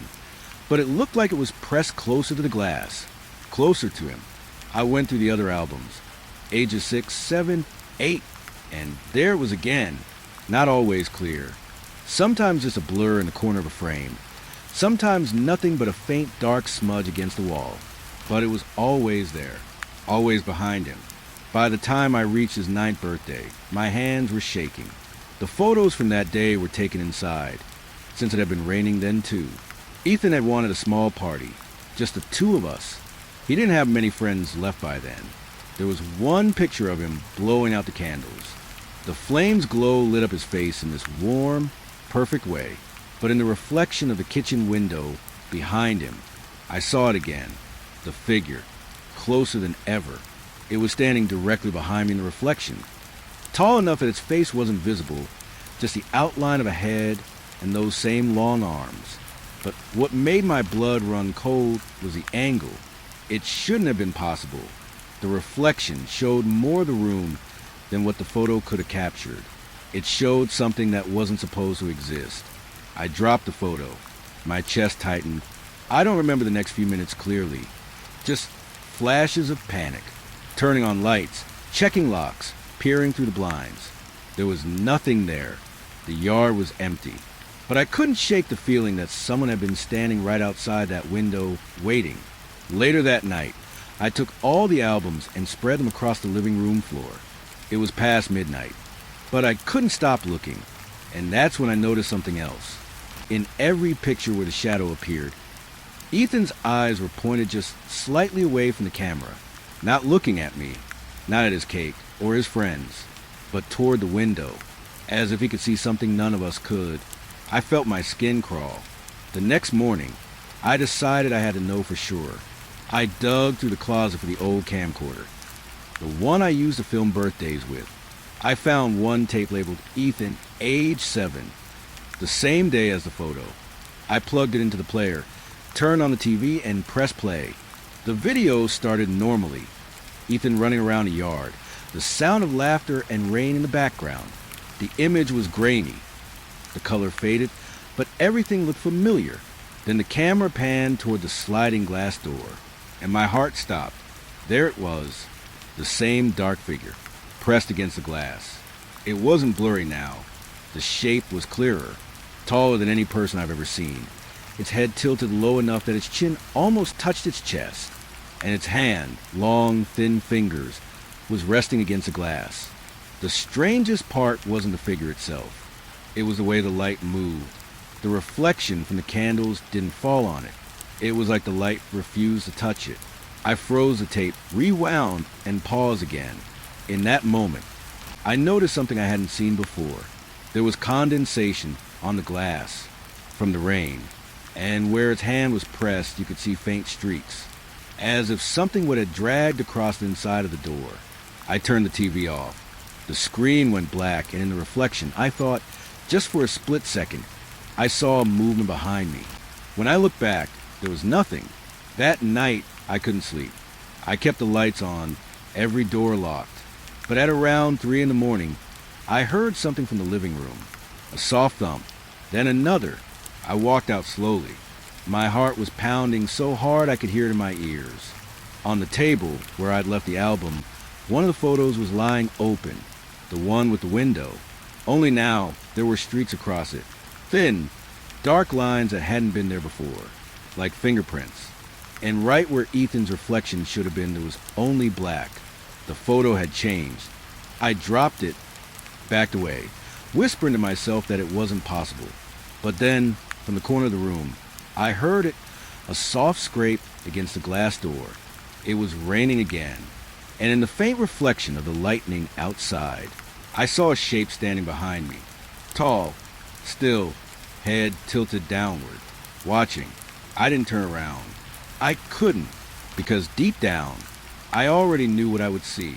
And when I finally did look, there was nothing there, just my own reflection. But behind my reflection, faint and impossible to ignore, was a second shadow. I didn't sleep much after that night. Every time I closed my eyes, I saw that dark shape standing behind the glass. I kept telling myself it wasn't real, that it was just some flaw in the photo, a trick of the light, anything to make it make sense. But it didn't go away. The next morning, I woke up with that same heavy feeling in my chest. I went back to the kitchen table where I'd left the album. The photos were still there, spread out like evidence, and for some reason, I couldn't stop looking at them. The more I stared, the more I noticed small things, details I hadn't caught before. In the photo from Ethan's 8th birthday, a little girl stood beside him. She had blonde hair, tied in 2 messy braids, wearing a blue dress. Her name was Emily. I remembered her because she used to live across the street. Ethan and Emily were inseparable that summer.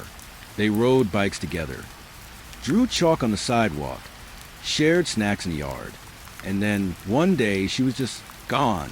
Her family moved out overnight, or at least that's what my neighbors said.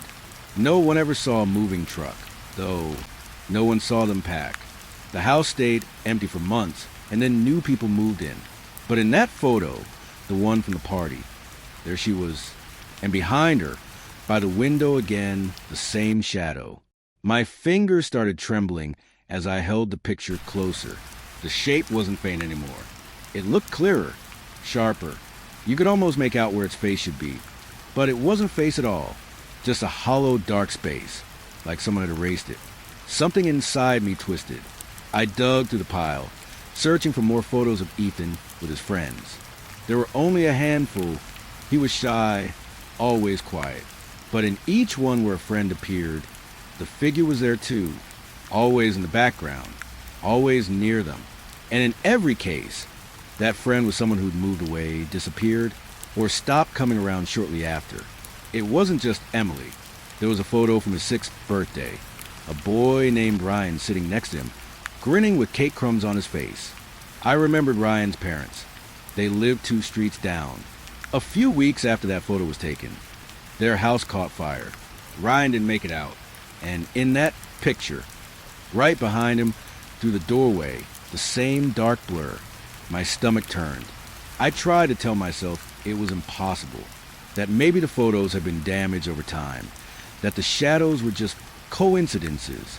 But deep down, I knew better. It wasn't just in 1 or 2 pictures. It was in every single one, every missing child, every smiling face. and always that same silent figure watching from the edge. I felt sick. I pushed the photos away and went to make coffee, trying to ground myself, to think like a rational person. But as the machine hissed behind me, my eyes kept drifting to the hallway. That's where we used to hang our family photos. A line of framed memories leading to Ethan's room. Only now they look wrong. Off. I walked closer, slowly, my heart thudding in my chest. And there it was again. In the photo his 5th birthday, the one I'd looked at 100 times before, something had changed. In the background, by the sliding glass door, the faint outline was darker now, like the shadow had grown. I reached out to touch the glass of the frame, but I stopped halfway. The glass felt cold, too cold, and when I leaned in, I noticed a faint smudge on the inside, almost like a fingerprint. Not mine. I pulled the frame off the wall and turned it over. The back was sealed, the paper intact, but there was something under the corner, something small. A photo. It was old, crumpled, folded so many times the edges were soft. I unfolded it carefully. It wasn't Ethan. It wasn't me. It was a group of kids I didn't recognize, standing in front of a birthday cake in what looked like someone else's living room. The photo was faded, maybe from the 80s or 90s. But even through the wear and tear, I saw it, that same dark figure. It stood behind the children, half hidden in the corner, just out of focus. And as I looked closer, I realized one of the kids in the picture was the same little girl, Emily, only younger. My hands went numb. How could that be possible? I knew Emily's parents. They'd just moved into the neighborhood a few years before we did. There was no way she could have been in a photo that old. I flipped it over, looking for a date or a name. There was handwriting on the back, barely visible. It said, "Don't forget to leave a seat for him." I dropped the photo like it burned me. The words echoed in my head. Leave a seat for him. Who was him? And why did he keep showing up in pictures of children who disappeared? I felt this strange pull then, a mix of dread and curiosity. I went back to the attic, to the same box I found the first album in. I tore through the rest of it. Old letters, random photos, cards from birthdays I barely remembered. And there it was again. Different families, different kids, all smiling, all gathered around cakes and candles. And in every one of them, the shadow stood nearby, always near the edge, always just enough to be missed unless you were looking for it. I realized then, these weren't just our family photos. They were from other people, neighbors, friends, maybe even the ones who lived here before us.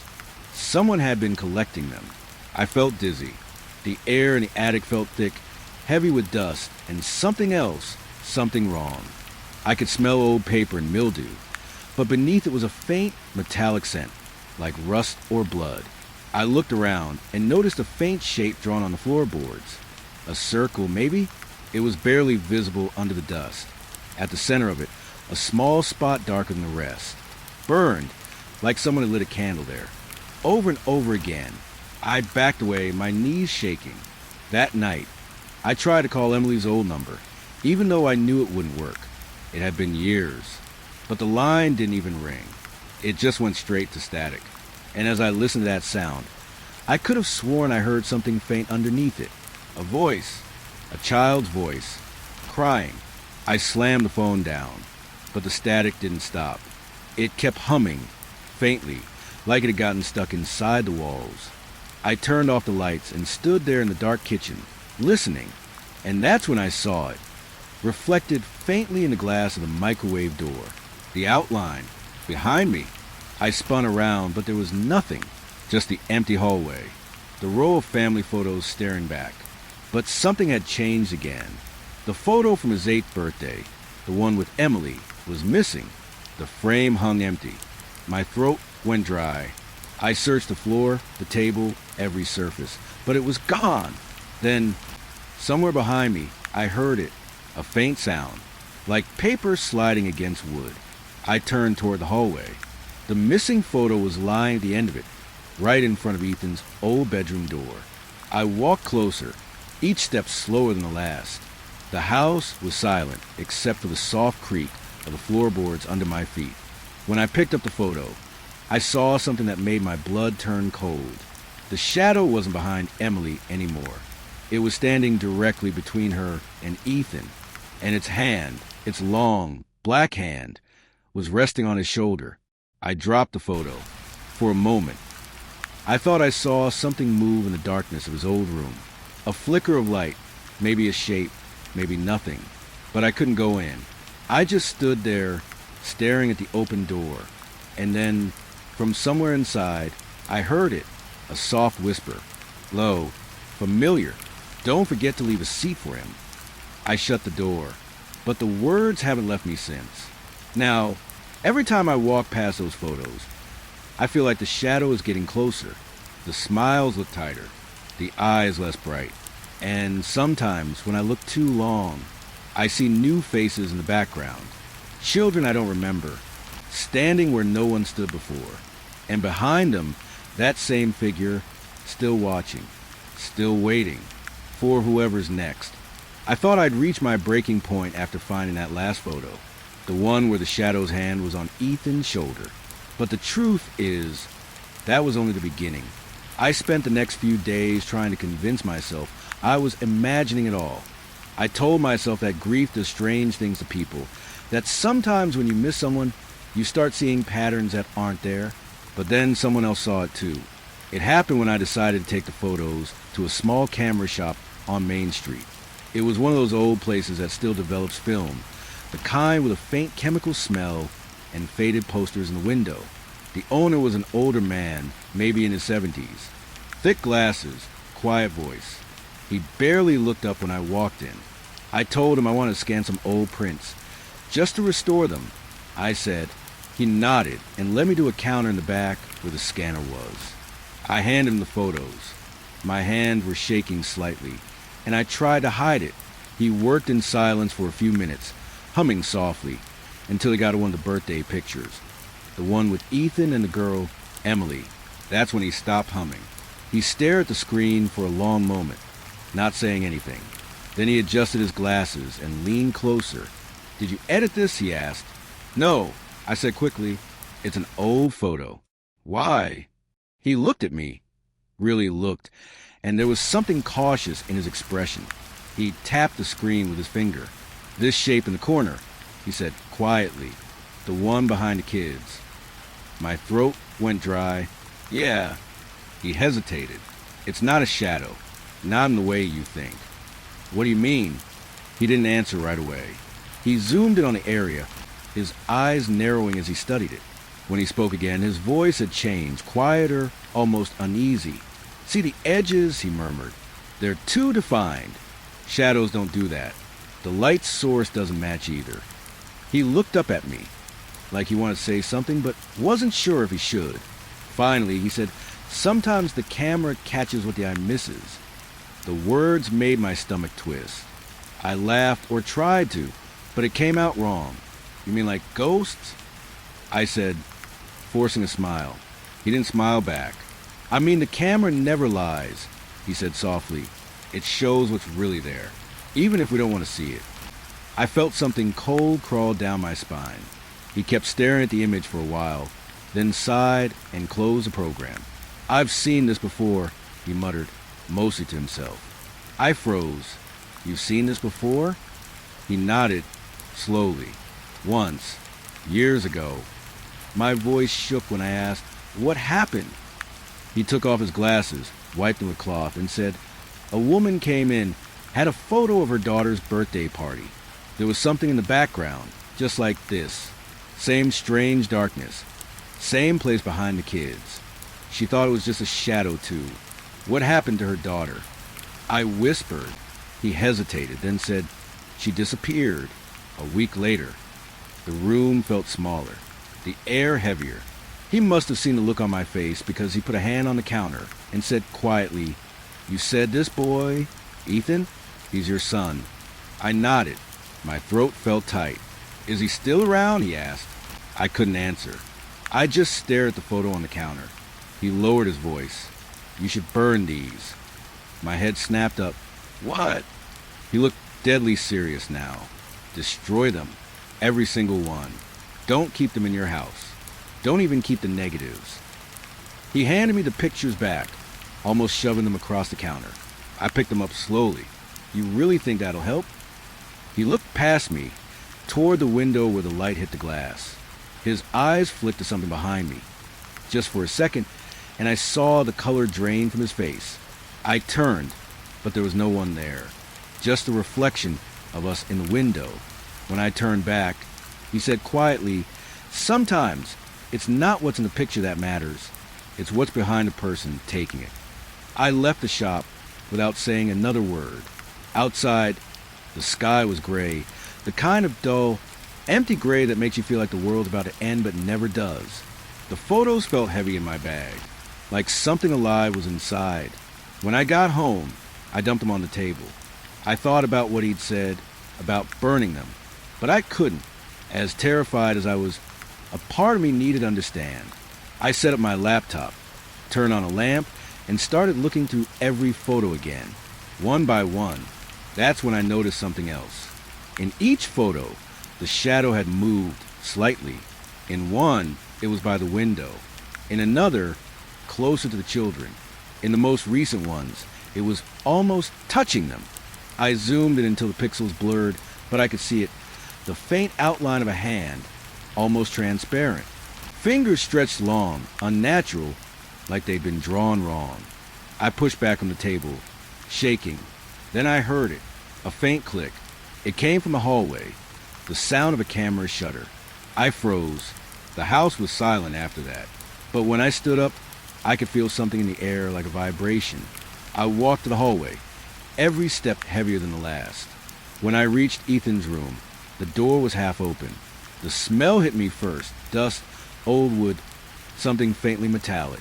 Inside, on his desk, sat his old Polaroid camera. It was pointed at the doorway. At me. The photo tray clicked again. A print slid out. I didn't move.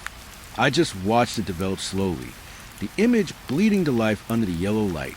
When it cleared, my heart stopped. It was a picture of me, standing right where I was now. And behind me, in the reflection of the window, the shadow, closer than ever. I dropped the photo and backed away, stumbling into the hall. My hands were shaking so badly I could barely breathe. I wanted to run, but part of me couldn't leave, because deep down I knew something else now. That shadow hadn't just appeared in Ethan's photos. It had been here long before. I went back to the living room, digging through old albums, older than Ethan, older than me. Family photos from my childhood, my parents, their friends. And then I saw it, a birthday photo from when I was a kid. Me, maybe 6 or 7, standing beside a cake with my mom and dad behind me, and just outside the frame of light, half hidden in the dark corner of the room, the same shape, the same hollow space where a face should be. It had been there my whole life. The realization made my vision blur. All this time, I thought I had taken Ethan, but maybe it had been waiting for me. That night, I dreamed of flashbulbs and laughter, of children smiling at unseen things, of rooms too dark to hold so many voices. And through it all, one whisper: the camera doesn't lie. When I woke up, the house was freezing. Every frame photo on the wall had turned face down, except one, the Polaroid from Ethan's room. It was sitting on the table, waiting for me, and this time, the shadow wasn't behind me anymore. It was in front, looking straight at the camera, and in the empty white space beneath the image, written in shaky black ink, words that weren't mine. The next picture is yours. I don't take photos anymore. Not of birthdays. Not of anything. But sometimes when the lights flicker and the air feels cold, I hear the faint click of a shutter. And I know it's still here, waiting to capture what's left of me. It started with a reflection. Now it's outside. Every night, it comes a little closer.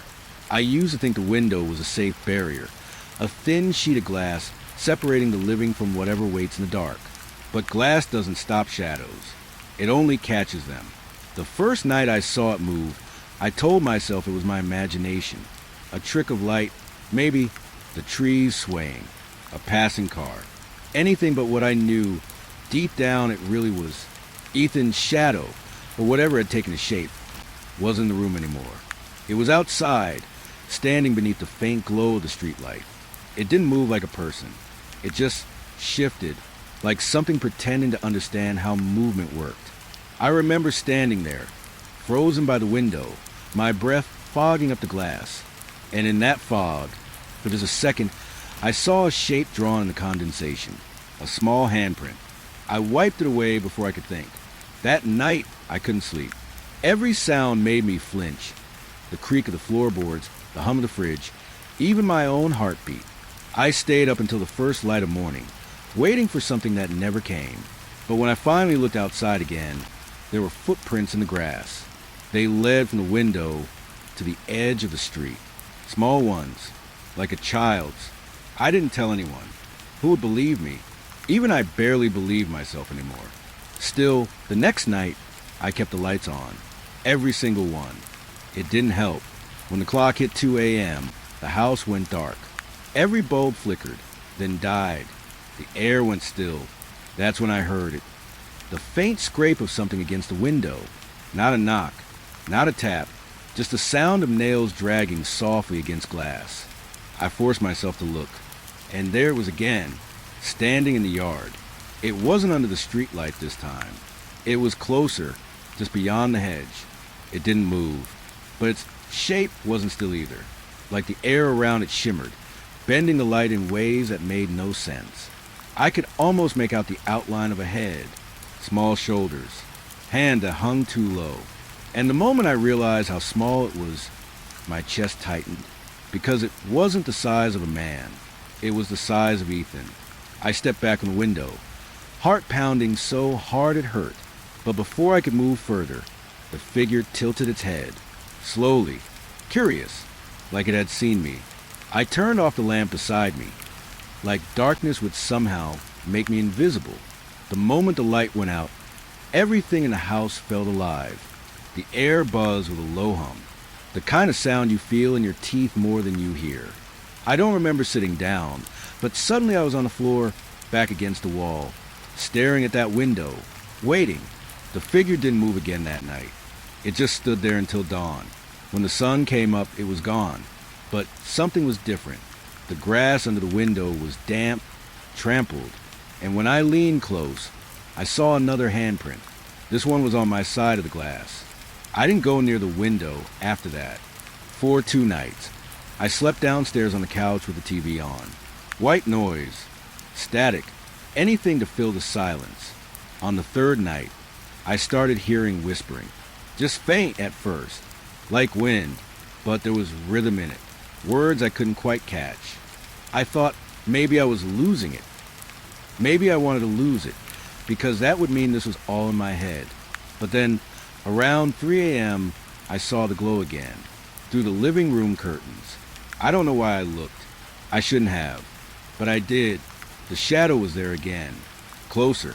This time, it was standing right outside the window, its outline clear against the light rain falling behind it. And though I couldn't see its face, if it even had one, I knew it was looking directly at me.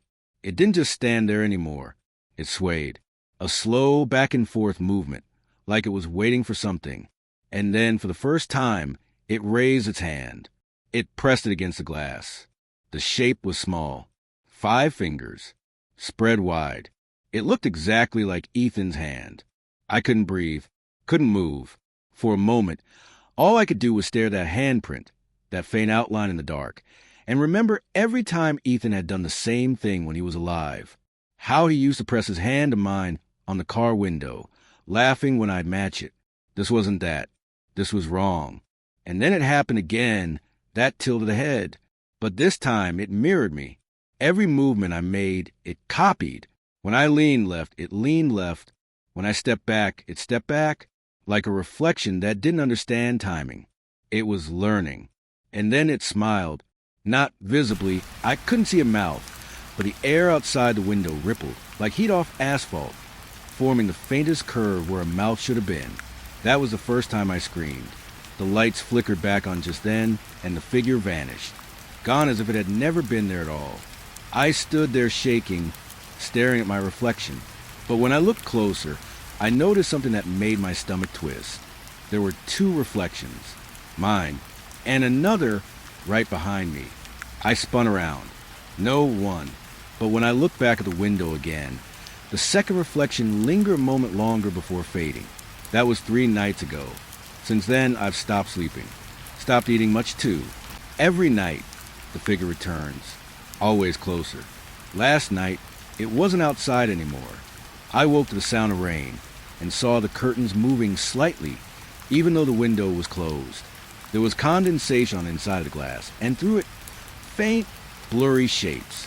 2 small handprints this time. It's like it's testing the barrier, like it's learning how to come in.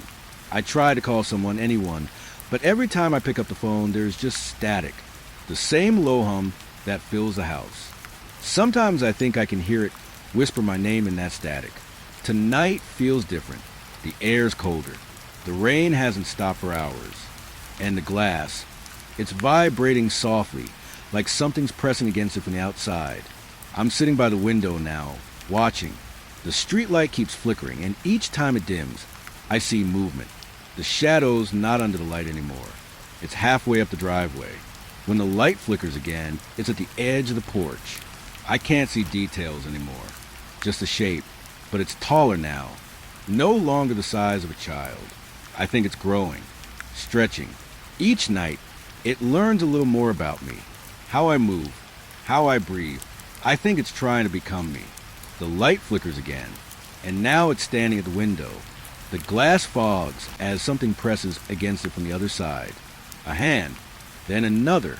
The fingers slide down, leaving streaks. The outline of a face forms in the condensation. It looks like mine. I whisper Ethan's name without meaning to, and in that moment, I swear I hear something whisper back, but it's not his voice. It's mine. The glass cracks, just once, like something testing its strength. I stumble back, knocking over a chair. When I look again, the shadow is gone, but in its place on the glass, written in long, crooked letters drawn to the fog, are 3 words. Let me in. I can't tell if it's a threat or a plea. Maybe both. It's past midnight now. The rain hasn't stopped. I've locked every door, every window.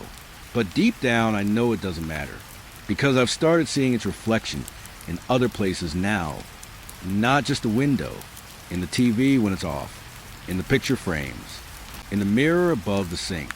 Each time, it's a little clearer, a little more me, and tonight, for the first time, I can't tell if I'm looking at it or if it's looking at me. The lights just flickered again. I think it's almost here. I didn't notice right away. It happened so gradually that, at first, I thought I was just remembering wrong. The photos, that's where it started again. Every time I looked at one, something felt off. Not wrong in an obvious way, but wrong in a way a bad dream feels, where everything looks familiar, but you know deep down it isn't. I kept a box of old pictures in the hall closet. Birthdays, Christmas mornings, little moments I've frozen in time to prove they were real. But when I opened that box a few nights ago, it was like someone had been tampering with time itself. In every picture, Ethan was fading. At first, just slightly, a blur at the edges, a smudge of movement the camera couldn't catch. But with each photo, he was less there, until finally, there was nothing left of him at all. Only the shadow, that same shape I'd seen outside the window, standing exactly where he used to be. I thought I was losing my mind. I pulled out the negatives, the originals, thinking maybe the prints were damaged. But no, the negatives showed the same thing. Where Ethan should have been, there was only that dark silhouette. And when I held one up to the light, I noticed something else. The shadow wasn't flat. It had depth, texture, like it wasn't just an absence of light. It was something printed over the image, pressed into the film itself. I don't know why, but I whispered his name then, just his name, and I swear the air shifted, like the house was holding its breath. I dropped the photo and stepped back. My chest felt tight, my skin prickling with that same sense of wrongness that's been growing for weeks. I remember thinking, maybe this is some kind of grief trick, some cruel way the mind tries to make sense of loss. But I hadn't lost him, not officially, not yet. He was still missing. Still just a case file. Still just a name. But when I looked at those pictures, I realized something that made my stomach turn. In every single one of them, the shadow wasn't just standing near him anymore. It was touching him. A hand on his shoulder, a shape behind him, a smudge pressed against his back, as if leaning close to whisper. And in the last one, the last birthday photo I ever took, the shadow's hand was around his wrist, pulling. I tried to tell myself it was nothing, a trick of exposure, a bad camera. But the more I looked, the more I remembered. That day, that party, how Ethan had stood still for the picture, smiling, but only barely. How he'd asked me, right before I took it, "Mom, do you see it too?" I thought he was talking about the balloons, the way the sunlight hit the wall. I laughed, told him to smile. He didn't. He just looked past me, over my shoulder, and said, "It's getting closer." At the time, I brushed it off as a kid's imagination. Now I know better. I spread all the photos across the table that night. Years of birthdays, trips, ordinary days. One by one, I traced where Ethan had been. Each time, my fingers stopped on that same black shape. And somewhere around midnight, I realized something that made me cold all over. The shadow wasn't random. It wasn't just near him. It was following a pattern, moving closer with every picture, like a sequence, a story told frame by frame, until the last one, the final photo I ever took, where Ethan's face was turned toward me, his eyes wide, as if mid-sentence, and behind him, nothing but the shadow. He wasn't smiling. He wasn't looking at the cake or the candles. He was looking directly into the camera, at me, like he knew. The next morning, I woke up to find every photo had changed. Not much, just little things. The frames were shifted. Some had fallen off the wall. But when I picked one up from the floor, I froze. The shadow wasn't in the background anymore. It was standing closer, pressed against the glass. I dropped it, and the glass cracked. For a moment, I thought I saw movement inside the picture, like the darkness was rippling beneath the surface. That's when I stopped touching them. I put every photo back in the box, taped it shut, and shoved it in the closet. Out of sight, out of reach. But that night, I heard something. A faint sound from inside the wall by the closet. A soft, slow tapping. It wasn't random. It came in threes, like someone knocking from the other side. I couldn't bring myself to open the door. Not that night, not the next. But the tapping didn't stop. It got louder, closer, until one night I heard the sound of paper tearing. When I finally looked, the closet door was open. The box was on the floor. And the tape I'd sealed it with, had been peeled away. The photos were scattered across the carpet, all turned face down. All except one, the last birthday photo, the one with the shadow pulling Ethan's wrist. But Ethan wasn't in it anymore. There was only the shadow, its hand stretched forward, halfway out of frame, as if reaching. That was the moment I realized. He hadn't been taken from the pictures. He'd been taken into them. I tried burning them. I really did. I threw the whole box into the fireplace and lit a match, but the flames wouldn't catch. The paper darkened, curled, but it didn't burn. The images just shimmered, like oil on water, and in the reflection of the glass covering one of them, I saw something move. Not in the room. Inside the photo, the shadow tilted its head, and behind it, in the darkness, I saw a faint shape. A child. Small. Still. It looked like Ethan. He wasn't smiling. He wasn't crying either. He just looked tired, like he'd been waiting a long time. I don't remember what happened after that. I woke up on the floor with ashes on my hands, and the photos gone. Every single one. Now, when I walk through the house, I see pieces of them. A corner of a frame under the couch. A torn strip behind the dresser, like the pictures had torn themselves apart and scattered, hiding where I can't reach. But every so often, I'll catch a glimpse of something out of the corner of my eye. A small shape standing in a reflection, in the glass of a photo I thought was gone. Sometimes it's near the window. Sometimes the hallway mirror. Always watching. Last night, I found a new picture sitting on the kitchen counter. A Polaroid. fresh. I don't own a Polaroid camera. In the photo, I'm standing at the sink, my back to the lens. And behind me, halfway out of frame, that shadow, only this time it wasn't black. It had detail. Shoulders, arms, a faint shape of a child's face. It was Ethan, or what's left of him. I don't know how it's possible. I don't know who's taking the pictures now, but I can feel it every night. Like a camera flash that never goes off, a lens that never closes. I'm being watched through glass. Not from this side. From the other one. Every mirror feels heavier now. Every reflection looks wrong. When I move, there's a delay, like my reflection's a half second behind. Sometimes I think I see Ethan standing there, just behind me. Silent, still, almost peaceful. And other times, it's not him at all. It's the thing that took him. I don't know what it is, if it's death or something older, something that's always been hiding in the dark spaces of photographs. But it wants me to look. It wants me to see. And every time I do, I feel it pulling, like it's trying to take me too. Tonight, I found another photo waiting at my door. This one was different. It was empty. No people. Just the living room. The window open. Curtains moving. But in the reflection of the glass, there I was, standing right where I am now. Only, I wasn't alone. The shadow behind me. One hand resting on my shoulder. The same way it used to hold Ethan. I'm staring at that photo right now, and I can feel something cold pressing against the back of my neck. Like fingers. The air smells like old film and dust. The hum in the walls is louder tonight. I think I understand now. Ethan didn't disappear. He didn't run away. He was taken through the lens, through the frame, through the moment I tried so hard to keep. And maybe that's where we all go. Not heaven, not hell, just inside the photograph.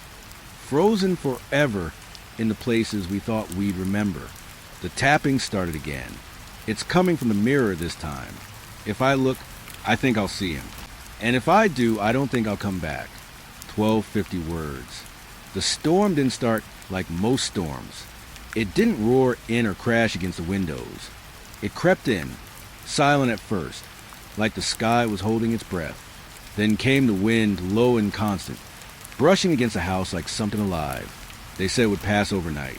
Just another downpour, another inconvenience in a neighborhood that already had too many leaks and not enough patience. But it didn't stop. By the second night, it felt endless. Rain clung to the windows like sweat. The gutters overflowed. The streets turned to rivers. And in the static hum of the downpour, you could barely hear the world anymore. I remember standing by the window, watching it. The streetlights blurred into halos, glowing through curtains of water. Everything outside looked soft and distorted, like a painting left too long in the rain. That's when I first noticed it. The silence between the thunder. It wasn't really silence. More like absence, the kind that pulls you in. And within that stillness, I could hear something else. Faint, high-pitched, carried on the wind. Children laughing. At first, I thought it was a neighbor's kids. They were always outside, even when it rained. But this laugh was wrong. It wasn't playful or loud. It was distant, drawn out, like it was being echoed through something hollow. I pressed my ear to the glass. The laughter stopped. The next morning, Mrs. Harlow's boy didn't come home. She went door to door, soaked to the bone, calling his name. The storm drowned her voice, and the neighbors pretended not to hear. By that evening, she was still out there, her hair plastered to her face, her hands shaking as she shouted his name into the street. The police came later, but even they didn't stay long. The rain was too heavy, the visibility too low. They promised they'd come back after it cleared.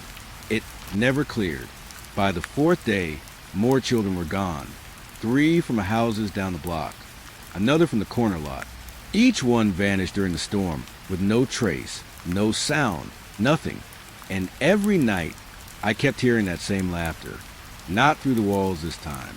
Closer, at the edge of my yard. It echoed faintly through the water pooling near the drain, bubbling up like something trying to breathe beneath it. That's when I realized the store wasn't just weather. It was hungry. By the 6th day, The rain had turned the street into a shallow river. Cars had half sunk, their tires swallowed by brown water. The world had gone quiet, the kind of quiet that makes you whisper even when you're alone. The city had sent out an emergency alert that morning. Stay inside. Do not enter standing water. But staying inside didn't help. I woke up to the sound of dripping. Not the usual kind. It wasn't the rhythmic tap from the roof. It was heavier, slower. When I went downstairs, I saw footprints. Wet, muddy prints across the living room floor. Small ones. Barefoot. They started near the back door and stretched halfway across the room before fading out, like whoever made them just disappeared mid-step. I froze. The door was locked. The windows shut. There was no way in, not without breaking something. And yet, the prints were fresh, still glistening in the dim light. I called out, "Hello?" Nothing. I followed the tracks, each one spaced like a child's stride. When I reached the middle of the floor, the last print stopped abruptly. The tile beyond it was bone dry. I looked around, my heartbeat crawling up into my throat. The air smelled like wet dirt and copper, the scent of something just unearthed. And then I heard it again. Laughter. Not outside this time. Inside. It was muffled, like it was coming through water, echoing beneath the floor. The sound rose, faded, then came again. A rhythm almost like breathing. I crouched down, pressing my palm to the wet tiles. They were cold. Too cold. I whispered his name. My son's. I hadn't wanted to admit it. Not even to myself. But I hadn't seen him all morning. Eli. The laughter stopped. Something moved under the water outside. A ripple, gentle, almost tender. I ran to the window. And there he was, standing in the flood, up to his knees, his head tilted up toward the rain. His face was calm, empty even. Eli. I shouted, fumbling with the door. But when I threw open, the rain hit me like a wall, blinding and cold. I blinked through it, and he was gone. Only the water remained, rippling softly where he'd stood. I splashed forward, searching, calling his name over and over, but there was nothing. Then I saw it. The same footprints again, smaller now, leading away from the porch. They trailed off into the water, faint as breath marks on glass. And halfway through the flooded street, they stopped. No body, no sign of a struggle, just footprints that ended in nothing, like the storm had reached up and swallowed him whole. The storm was never-ending now. 7 days straight. No one left their houses anymore. Curtains stayed drawn. Windows latched. Even the dogs had stopped barking. The rain had a sound to it now. Something under the rhythm, like whispering. At first, I thought it was the pipes. Or wind. But when I listened closely, I could hear words. Names. Soft and broken. Like someone calling from underwater. Sometimes it was my name. Other times, it was the names of the missing children. I stopped sleeping. Every creak in the walls, every sigh of the storm made me jolt awake. I kept thinking about the laughter I'd heard, the footprints, the vanishing. It didn't feel random. It felt like the storm was choosing. One night, I went out with a flashlight, desperate to find any sign of Eli. I walked through ankle-deep water, the beam cutting through the misty air. Everything was drowned. Fences, lawns, mailboxes, the world half submerged. I called his name again, and for the first time, something answered. Mom. The voice was faint, warped by distance. I turned toward it, shaking. Eli. Mom, it's cold. It came from somewhere ahead, near the old drain at the end of the street. I ran toward it, my feet splashing through the water. The rain grew heavier, pounding the umbrella like fists. When I reached the drain, I froze. The grate was open. Water rushed into it like a throat swallowing air. And beneath the surface, I saw movement, shapes shifting in the darkness. Mom, the voice whispered again, but this time it was joined by others. Dozens. Children's voices, overlapping, echoing through the storm. Some cried, some begged, some just whispered the same words over and over. Help us. Come down. It's better here. The sound filled the street, surrounding me. I fell to my knees, sobbing, shouting his name until my throat burned. And then I heard one last thing, a voice not like the others, deeper, older, almost human. "He's not lost," it said. "He's where the storm keeps them." Lightning flashed, and for a moment I saw faces beneath the water, children's faces, eyes open, mouths moving, but no air, and then they were gone. The next thing I knew, I was back inside, drenched and shaking. I didn't remember coming home. I didn't remember walking.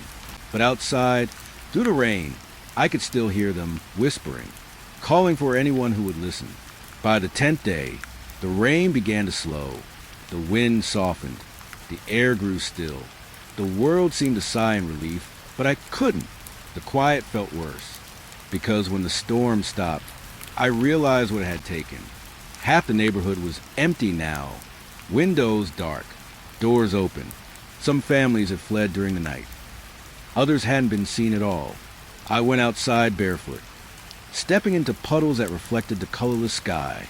The air was thick and heavy, like breathing through cloth. But the street, the one where Eli had vanished, wasn't there. It was gone. Not flooded. Gone.